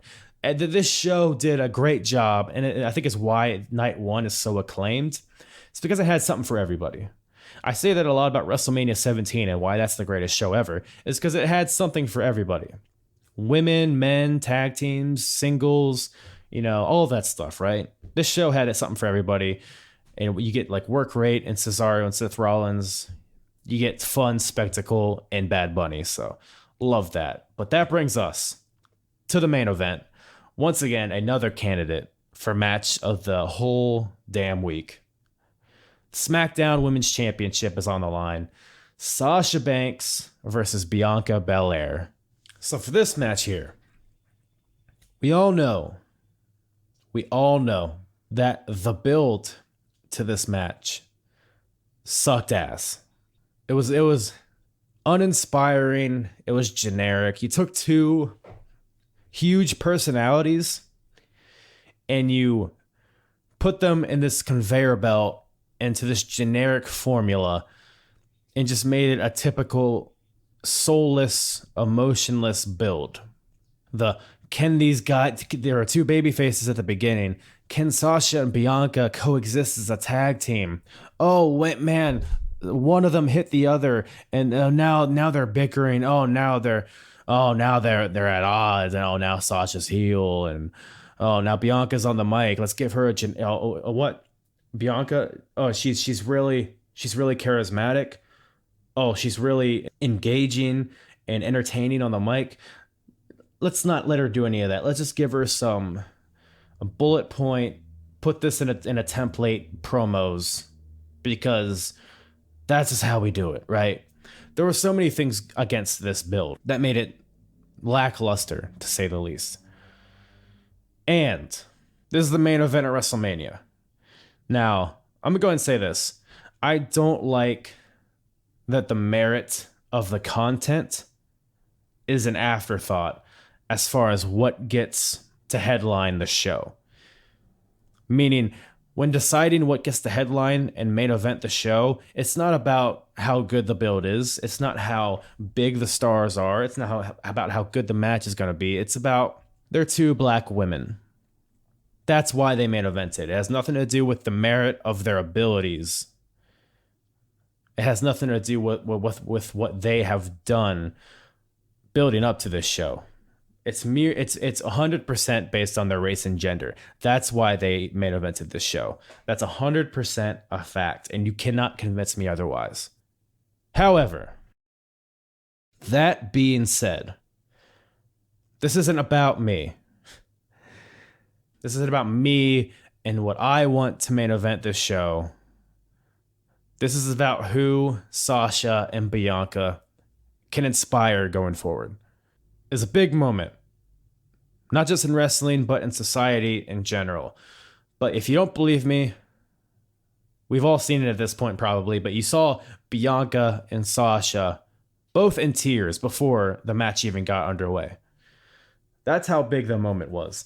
And I love Michael Cole, by the way, just flat out saying it. The first ever WrestleMania main event with two black women. Really, the first WrestleMania main event with two black people. It's a huge moment and a great moment, for sure. And then it inspires a whole generation of little girls or little boys or whoever that they could do this too. So I am happy that they main evented. Even though it wasn't based on the content of what they did leading up to this show, we have a 2-night WrestleMania event. They could afford to have this match as the main event, especially considering you have Drew and Bobby open the show, which I think was the right call. It's like, well, what else do you main event the show with, in all reality? And I hope the precedent going forward is that the Royal Rumble winners main event each night of WrestleMania, if they do keep going forward with the 2-night structure. Because that's how it should be. It's not how it's been. If you look at the Royal Rumble winners in the era of 2 world titles, right? Because back, you know, Hulk Hogan was always going to main event in the early 90s, late 80s, so that wasn't even a question. But since there's been 2 world heavyweight titles, the Royal Rumble winner has only gone on to main event like half the time, which is crazy. So that's not the precedent that's been set. But I hope going forward it is, because I am true. The traditionalist in me wants the Royal Rumble winner to be in the true main event. Bianca and Edge won the Rumble. They were both in the main event of each night. That's how it should be going forward. So, but that being said, I say that because I've given these two a hard time leading up to this show. But that being said, this match was nothing but praiseworthy. This match was maybe my favorite women's match of all time. You know, I know that's saying a lot, and I don't want to let recency bias kind of cloud my judgment, but it's definitely up there. It's definitely top 5 for sure. Especially when you factor in the context of when it's happening, where it's happening, all of that stuff. It was phenomenal. Sasha Banks, I rag on her a lot because she's a terrible promo. She's very rigid in everything she does as a character. But in the ring, bell to bell, there is nobody on planet Earth better than Sasha Banks. Not in America, not in Japan, not in the UK, not in Mexico, not in Canada, not in Nigeria, not in New Zealand, nowhere. No one's better than Sasha Banks. And that factors in the stage that she's on and how she's able to handle that stage. Because you can get into the mechanics of it. Her selling is great. Her chain wrestling is fluid. Her transitions, her facials, everything bell to bell that she does is so smooth. It's like, because women tend, in wrestling, women and men tend to move differently.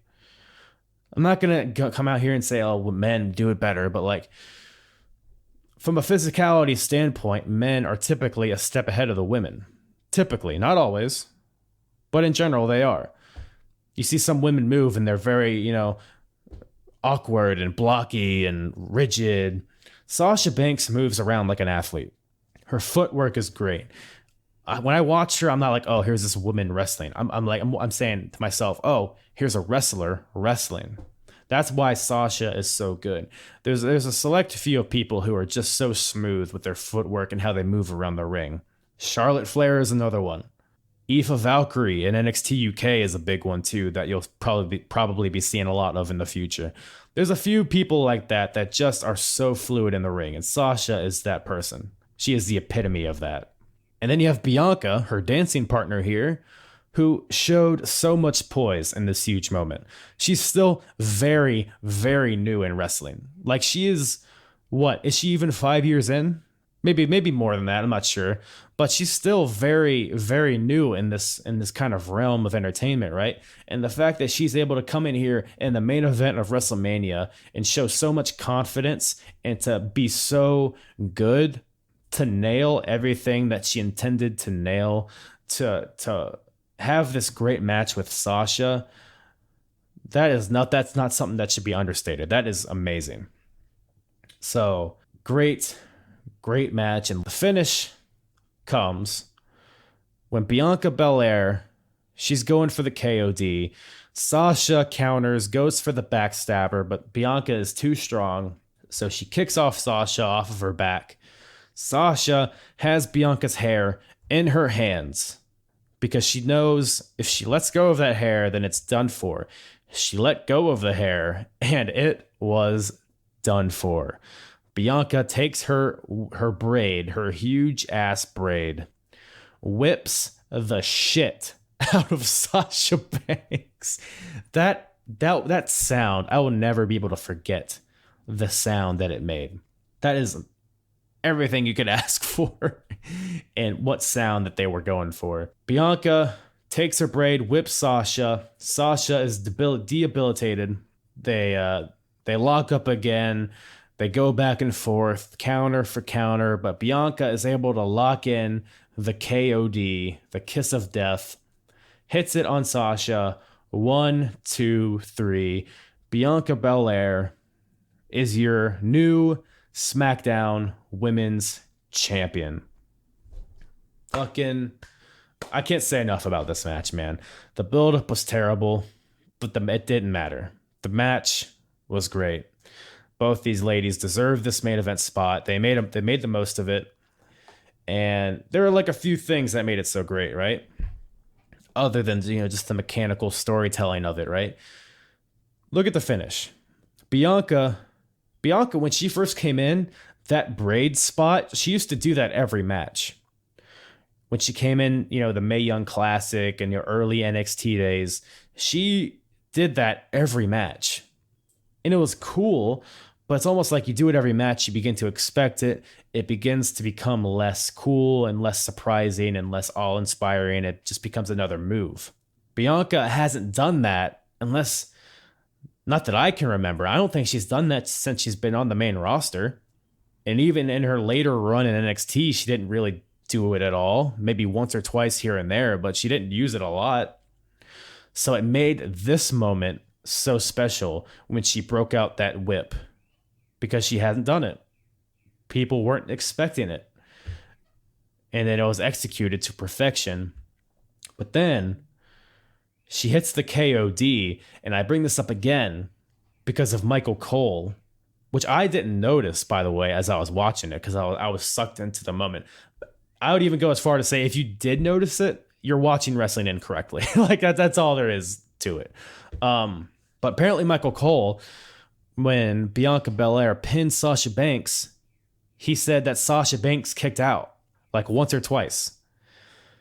And then he heard the music. He's like, oh, wait, oh no, Bianca won. It's like, which is hilarious, but it's even more hilarious when you think about why he said it. Now, first of all, he should just be watching what's happening. He clearly Sasha didn't kick out. You should just react to what's happening in front of you. But that's a testament to why this match was so great.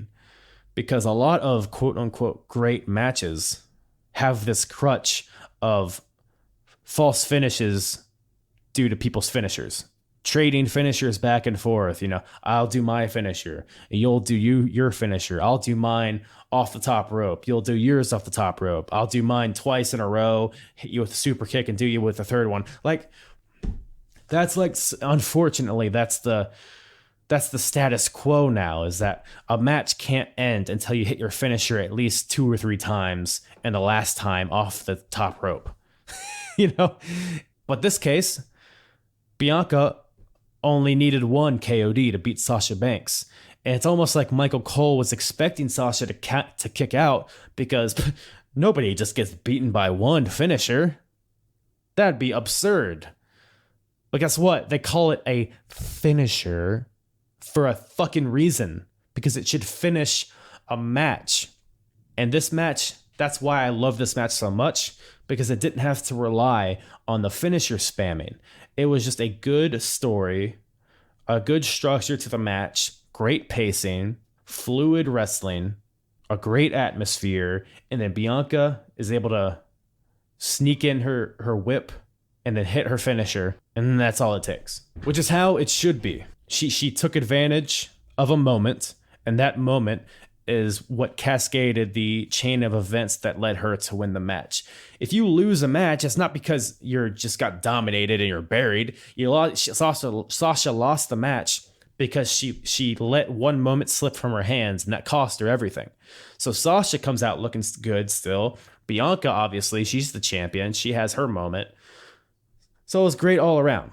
Nothing negative to say about this match, other than Sasha Banks' fucking hair. What the hell was up with that? Old Greg Oscar the Grouch looking ass coming out here with a green streak in the...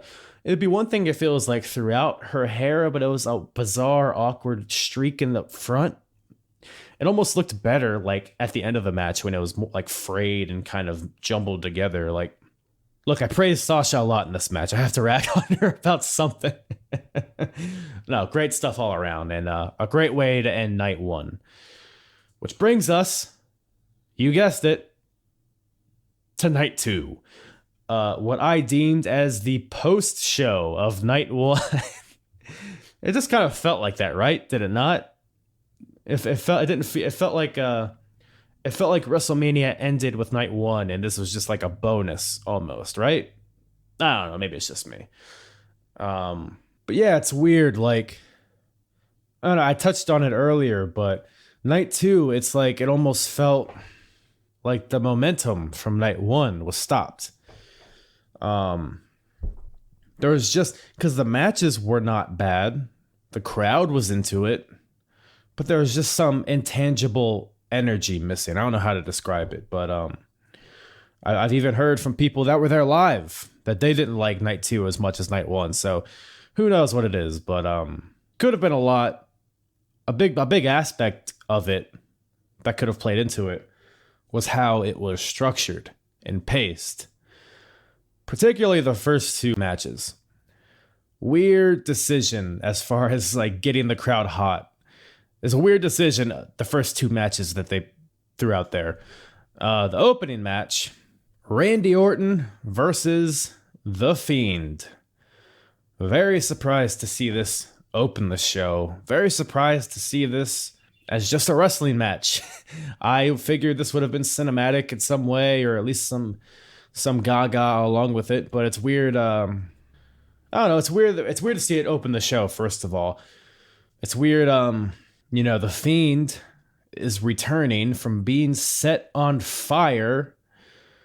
He, manifests himself from this burned figure back into the old Fiend. He, there's a Jack in the Box out there that Alexa Bliss turns and does the whole deal, and then the Fiend pops out of the Jack in the Box, Fiend in the Box, if you will. And then we have all of this, and then now they're just gonna wrestle in a wrestling match. This is a weird thing, and it's weird to put this out as the first thing that the people see on this show. Part of me is like, okay, maybe they're learning from past mistakes. Maybe they saw their previous WrestleMania match and how much of a flop that was. Maybe they deem that as a bad match because it was so far into the show that the crowd was fatigued and they weren't in the mood to see all of this demonic, at worms and inside the ring kind of deal that they did last time. So maybe let's just throw it out there while the crowd's hot so that the crowd will enjoy it. But that begs the question, if you're that concerned as to how the crowd is going to react to it, why the fuck book it in the first place, Come on, man. I mean, I don't know. The match was what it was. It was all spectacle. It was all typical Fiend stuff. Kind of it rekindled his initial version of the Fiend that was pretty much indestructible. The one that would take like 12 curb stomps from Seth Rollins and just get back up. There was a reminiscence of that in this match. But the finish of this match comes when, the aforementioned Jack in the Box, or as the commentators put it, a box-like structure right outside the ring. Alexa appears at the top of the box, has black goo and jizz flowing down her face. This distracts the Fiend. And, Alexa's just sitting up there, crisscross applesauce. The Fiend is distracted for some reason. But then the Fiend turns around and gets hit with an RKO. 1, 2, 3, Randy Orton beats the Fiend. Boy, howdy. It feels like this storyline has been going on for fucking ever. And for one, the culmination is a wrestling match. Two, look, I don't mind the open-endedness of the finish. A lot of people online are saying that this finish doesn't make sense, and that's not the case. I mean, there's obviously a plan here of some sort, good or bad. It's obviously a pivot point in whatever the story is, but at this point, I don't care about the story really. At this point, it doesn't seem like a lot of other people do. I don't know if it's a matter of Alexa using the Fiend for his powers to kind of gain control of something, or is it somebody else controlling Alexa at this point? I've heard online could be Aleister Black, but I think really that's only based on the fact that Alexa was sitting up there crisscross applesauce. That's the only basis on that rumor, really. But whatever the case may be, I struggle to care about it at this point. And for all the time that they've put into this feud, I feel like there's been no payoff, really. So not an efficient use of time on the part of WWE, and that's to say the least. So whatever, we'll see what happens with that. I'm sure it's going to continue. I guess, silver lining is that it leaves kind of, it's not exactly predictable what's going to happen next, but also at the same time, who really gives a fuck? Speaking of which, next match, we have the women's tag team titles on the line. Nia Jax and Shayna Baszler versus Natalya and Tamina.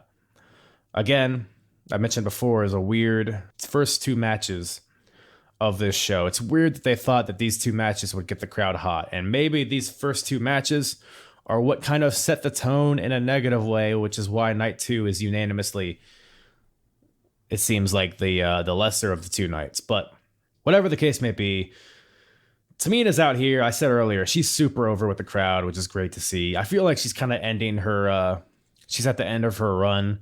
This kind of felt almost like a swan song to me. Just a one final moment kind of deal. But other than that, I mean, this match, hell, it was better than I expected. I mean, the women's tag team titles are a joke at this point. We all know this.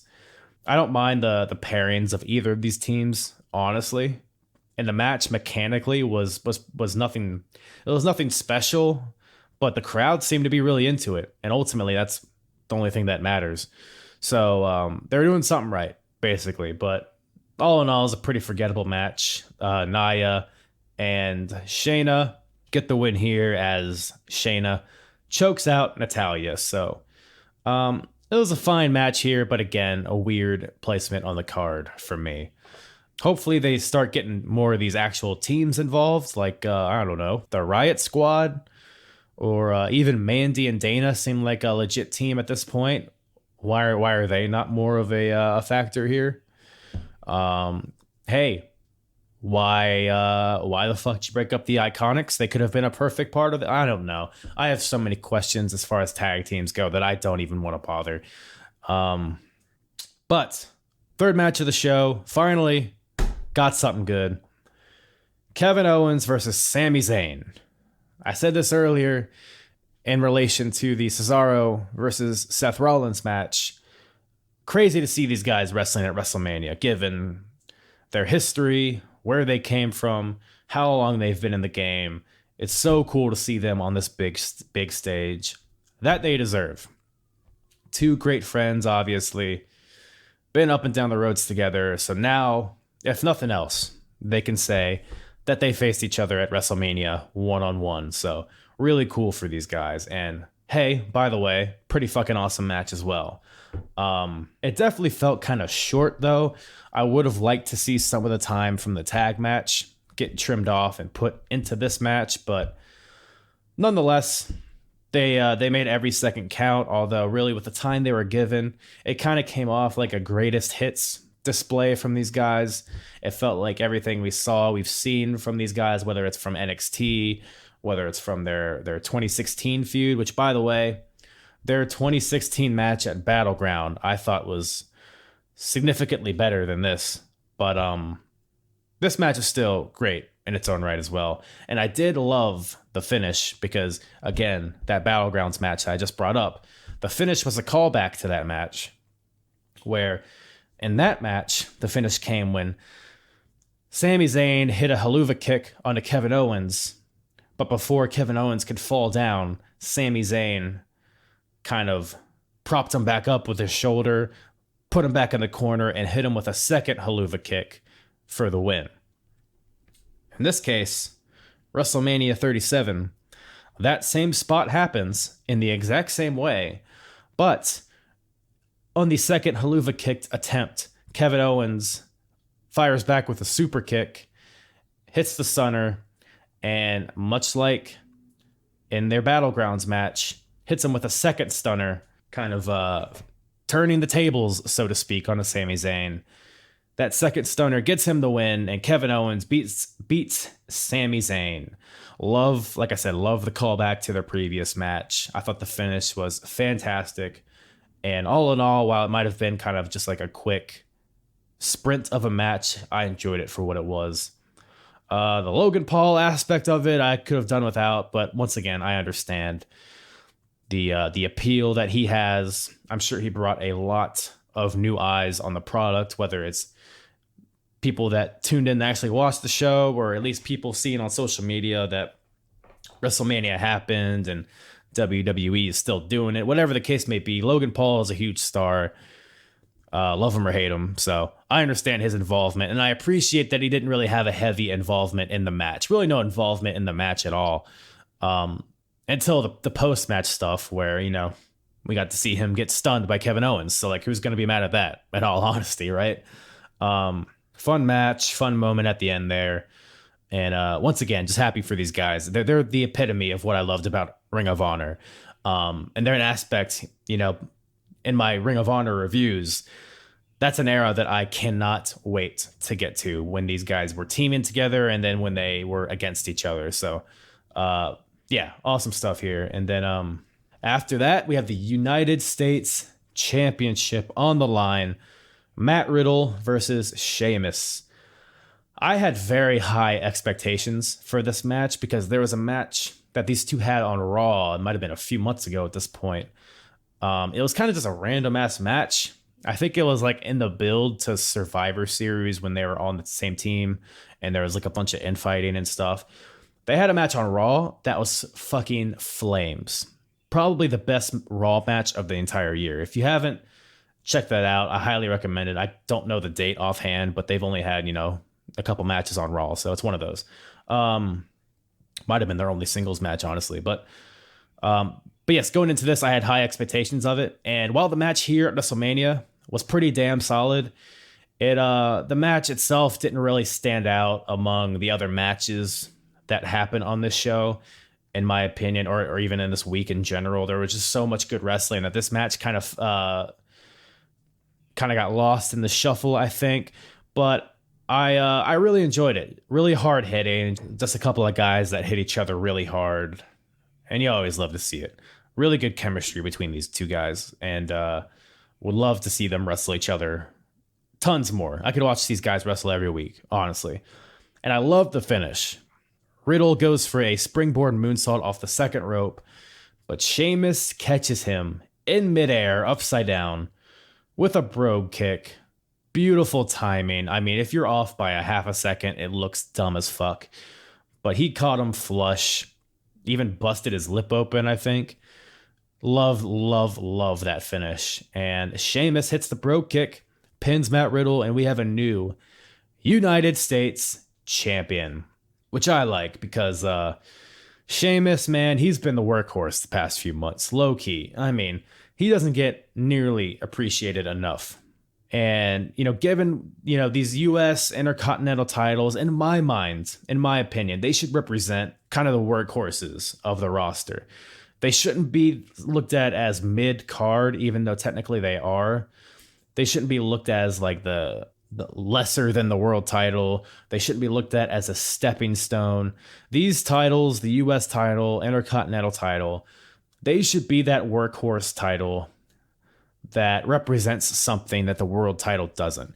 The world title has all the spectacle and all the spotlight on it, but people fighting for the U.S. and Intercontinental titles are just grinding, giving great matches night in and night out. And that's what Sheamus has been doing these past few months. Really his entire career, honestly. So I think he is a perfect fit for the United States champion. And yeah, man, between his matches with, Riddle, Drew McIntyre, he had a couple bangers with Kofi Kingston, also flew under the radar, as well as his feud with Big E on SmackDown.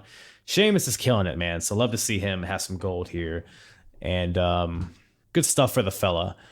But speaking of these quote unquote mid-card titles, next match is the Intercontinental Championship. Nigerian drum fight. We have the champion Big E versus Apollo Crews. Love, love, love everything about this. I love everything Big E is doing. I love everything that Apollo Crews is doing. And I love how every interaction between these guys feels real. Like I spoke about Sasha and Bianca and how their interactions kind of felt generic, like it was just kind of thrown into a formula generator. It's a typical, WrestleMania kind of feud. Big E and Apollo, whenever they interact, it comes off as genuine. It comes off as how they actually talk to each other. Set aside Apollo's accent. Otherwise, other than that, I feel like there's some genuine, there's not that there's genuine hostility, but as I'm watching it, I can get sucked in. I can suspend disbelief, and that's the key to watching any wrestling show, is your ability to kind of get, block out everything, not look at it as an analyst or a podcaster, watch it as a fan. And Big E and Apollo Crews have made that very easy with this feud because it has been very entertaining. Love every bit of it. I love Apollo Crews, how he finally has a character. He finally has something he can sink his teeth into. And it's all based on reality, right? He really does have a lot of pride in his Nigerian roots. So that's very easy. And that's why it comes off so well, is because it's easy for him. And then Big E, we all know how charismatic he is. We all know his abilities. So it's great to see him as well get this chance to shine.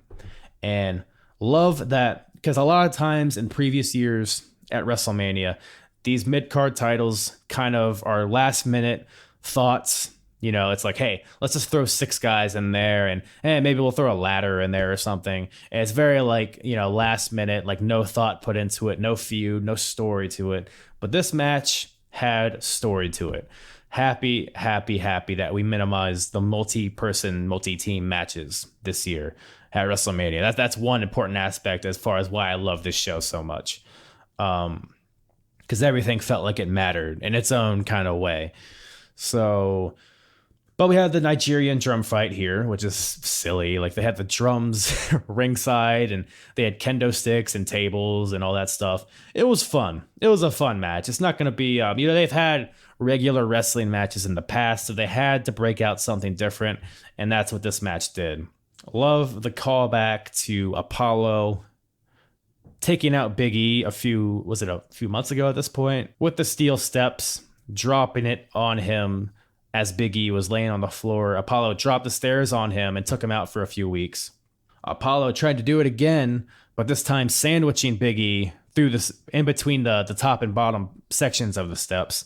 But Big E was able to move out of the way, and but it looked vicious. It made Apollo look like a dastardly piece of shit trying to kill Big E. But otherwise, you know, kendo sticks. We had tables come into play. I believe Apollo got sent through a table at some point. Did the drums even come into play? They had a bunch of drums ringside, but I can't remember them ever being a factor. Maybe I just missed it. That's very possible. All in all, very fun match. Towards the end, we get the re-debut of Dabba-Kato, a.k.a. Baba Tunde, or I don't know what they're going to call him, but... he debuts here as Apollo Cruz's, I guess, his bodyguard, henchman, heavy, whatever you want to call him, coming out here in this military garb, really fitting in with the Nigerian prince kind of militaristic attitude that Apollo Cruz has. So I think that's a great move. And it gives Apollo, the heel, further, you know, ways to win matches in a heelish way. So I'm all for that. But Dabba-Kato comes in. By the way, I love how commentary was just baffled as to who this man was, as if we didn't just see him a few months ago on Raw Underground. Like literally, he had a whole thing with Braun Strowman. Like, I guess you guys missed that, huh? Who is this man? We just saw him. We all know who he is. He's not even. He looks the same. He looks the same, guys. But Dabba gets in there. I believe he hits Big E with a Samoan spike, it looked like. Couldn't tell if it was a spike. It did look like his thumb was taped up, so I think that's what it was, but it could have been like just a chop of some sort. Hits him with a choke slam, and Apollo Crews crawls over, makes the pinfall, and Apollo Crews wins the Intercontinental title at WrestleMania. Huge moment for that dude. Just like Cesaro, man. He's been there for forever. And it's so awesome to see him in something meaningful and to see him get a win on such a big stage. Couldn't be happier for the dude. And fun match. And can't wait to see what Apollo does as champion.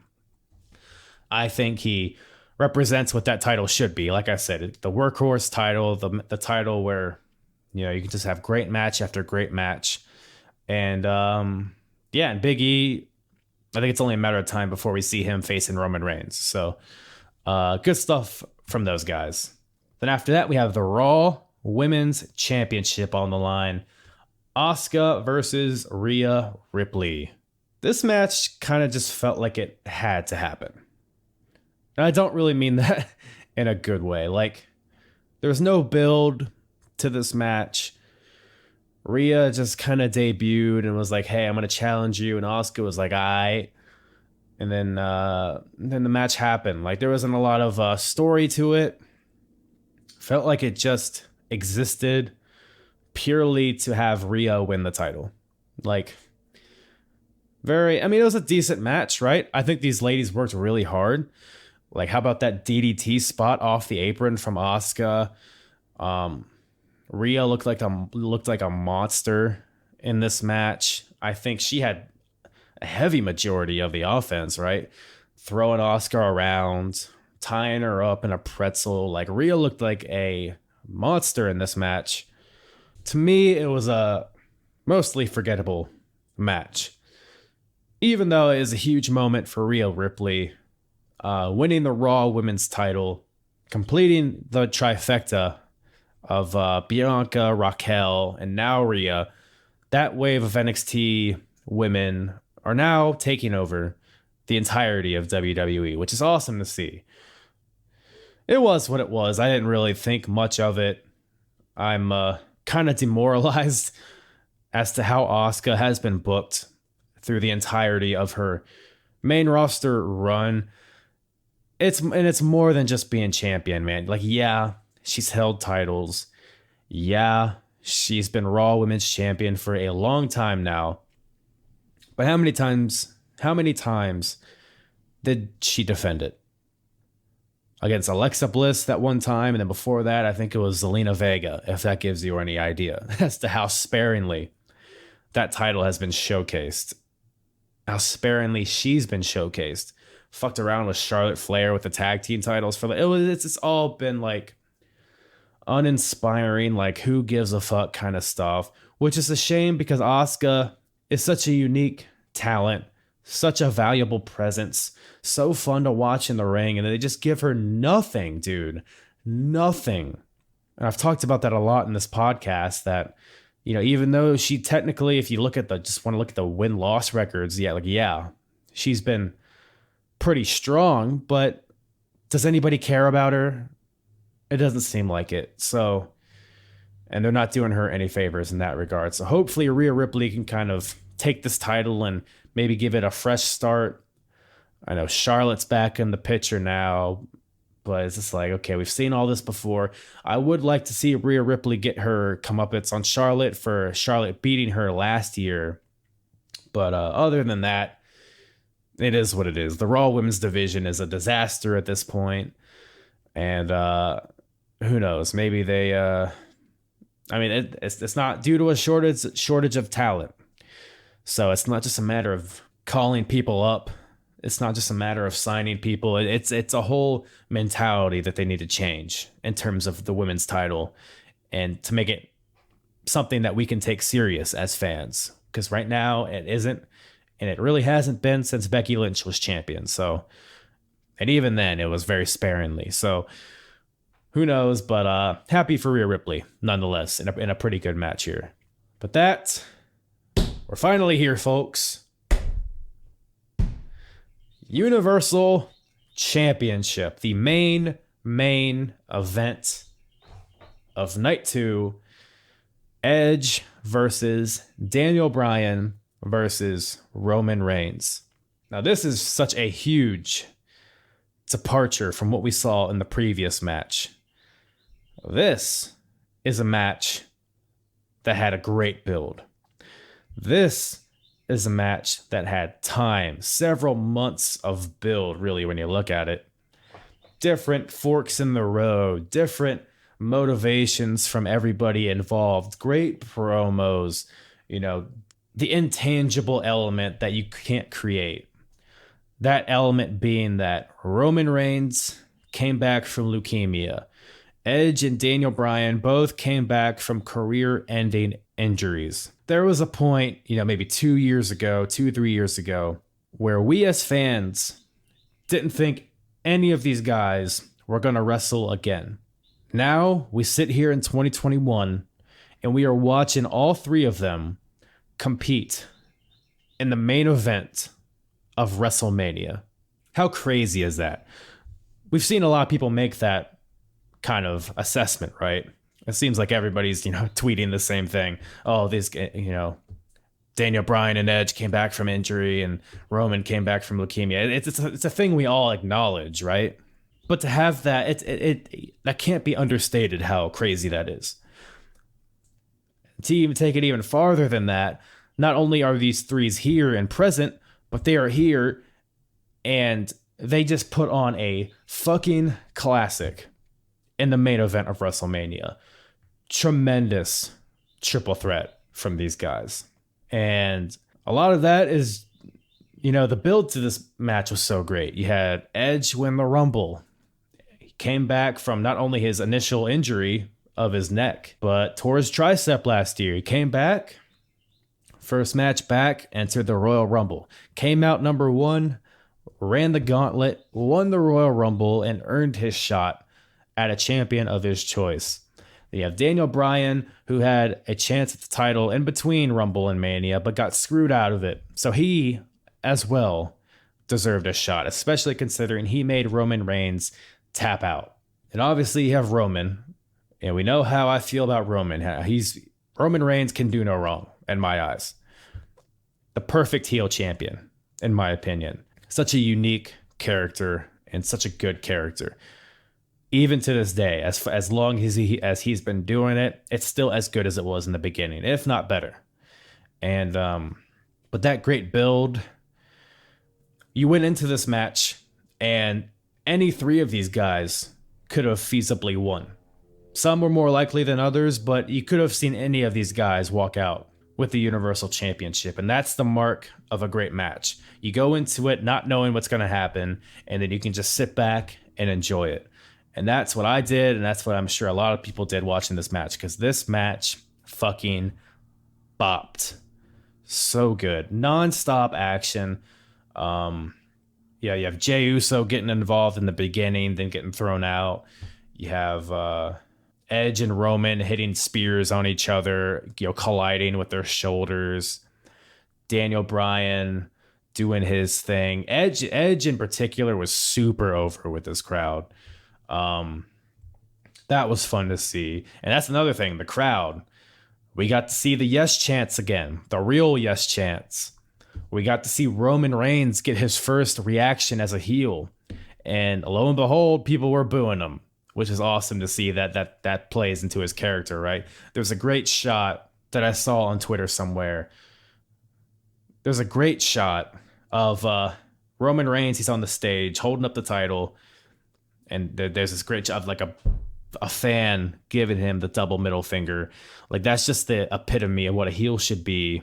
And so good. So good. And then obviously, like I said, Edge, super over. Awesome stuff from all these guys. Action is spilling all over the ring, all outside the ring. Great finish. So Edge has Daniel Bryan and Roman Reigns both down. Beats him with a chair. Edge grabs 2 more chairs, slides them under the heads of Daniel Bryan and Roman Reigns. Clearly going for the concerto on both these guys. So Edge hits that concerto on Daniel Bryan. Daniel Bryan's out. He's twitching. He's lifeless. Edge goes for number 2 onto Roman Reigns, but that damn Jey Uso gets back in the ring.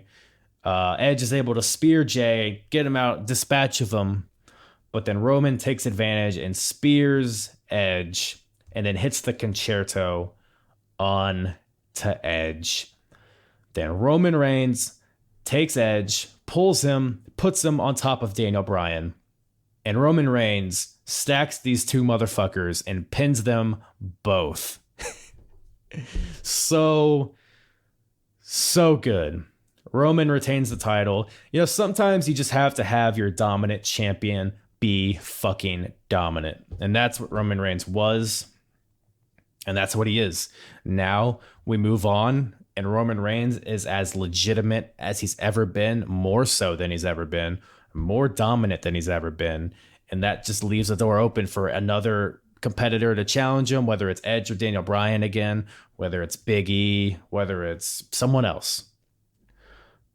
Whoever faces Roman Reigns next has a clear, huge obstacle in front of them. And that's what that puts sympathy on the babyface, which is textbook booking.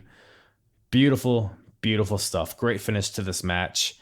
And what else can you say, man? Roman Reigns walks out as a champion. Kind of bizarre to see the heel close out the show, but sometimes you have to, man. You can't just have, a foregone conclusion every year of the good guy, being the heroic and, overcoming the odds and all that shit. You can't have that every year. You have to have some sense of unpredictability, and stuff like this, lends to that, right? So next year you could be like, oh, well, the heel won last year, so maybe that could happen this year too. Like it just gives you a sense of not knowing what's going to happen next, and that's always what people should strive for, in my opinion. But there it is. I'm more long-winded than I intended to be, but there was just so much amazing stuff to talk about from this past week. And, NXT and WrestleMania both being 2 nights, we effectively had 4 major events just from those 2 entities alone. And, splitting it into 4 nights, it's a marathon, but at the same time, it gives every single match the time that it needs to tell whatever story it needs to tell. And I opened this up with, talking about the 2-match structure, and I don't know, man, I kind of like it. I definitely would like to see them keep on with that going forward and see how it turns out. But yeah, I think that about covers it. Thank you. If you're still listening at this point, you are the realist.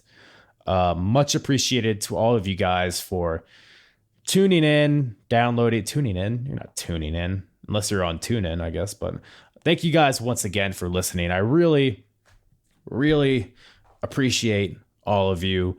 Have a big episode next week with a very special guest. Survivor Series 2001.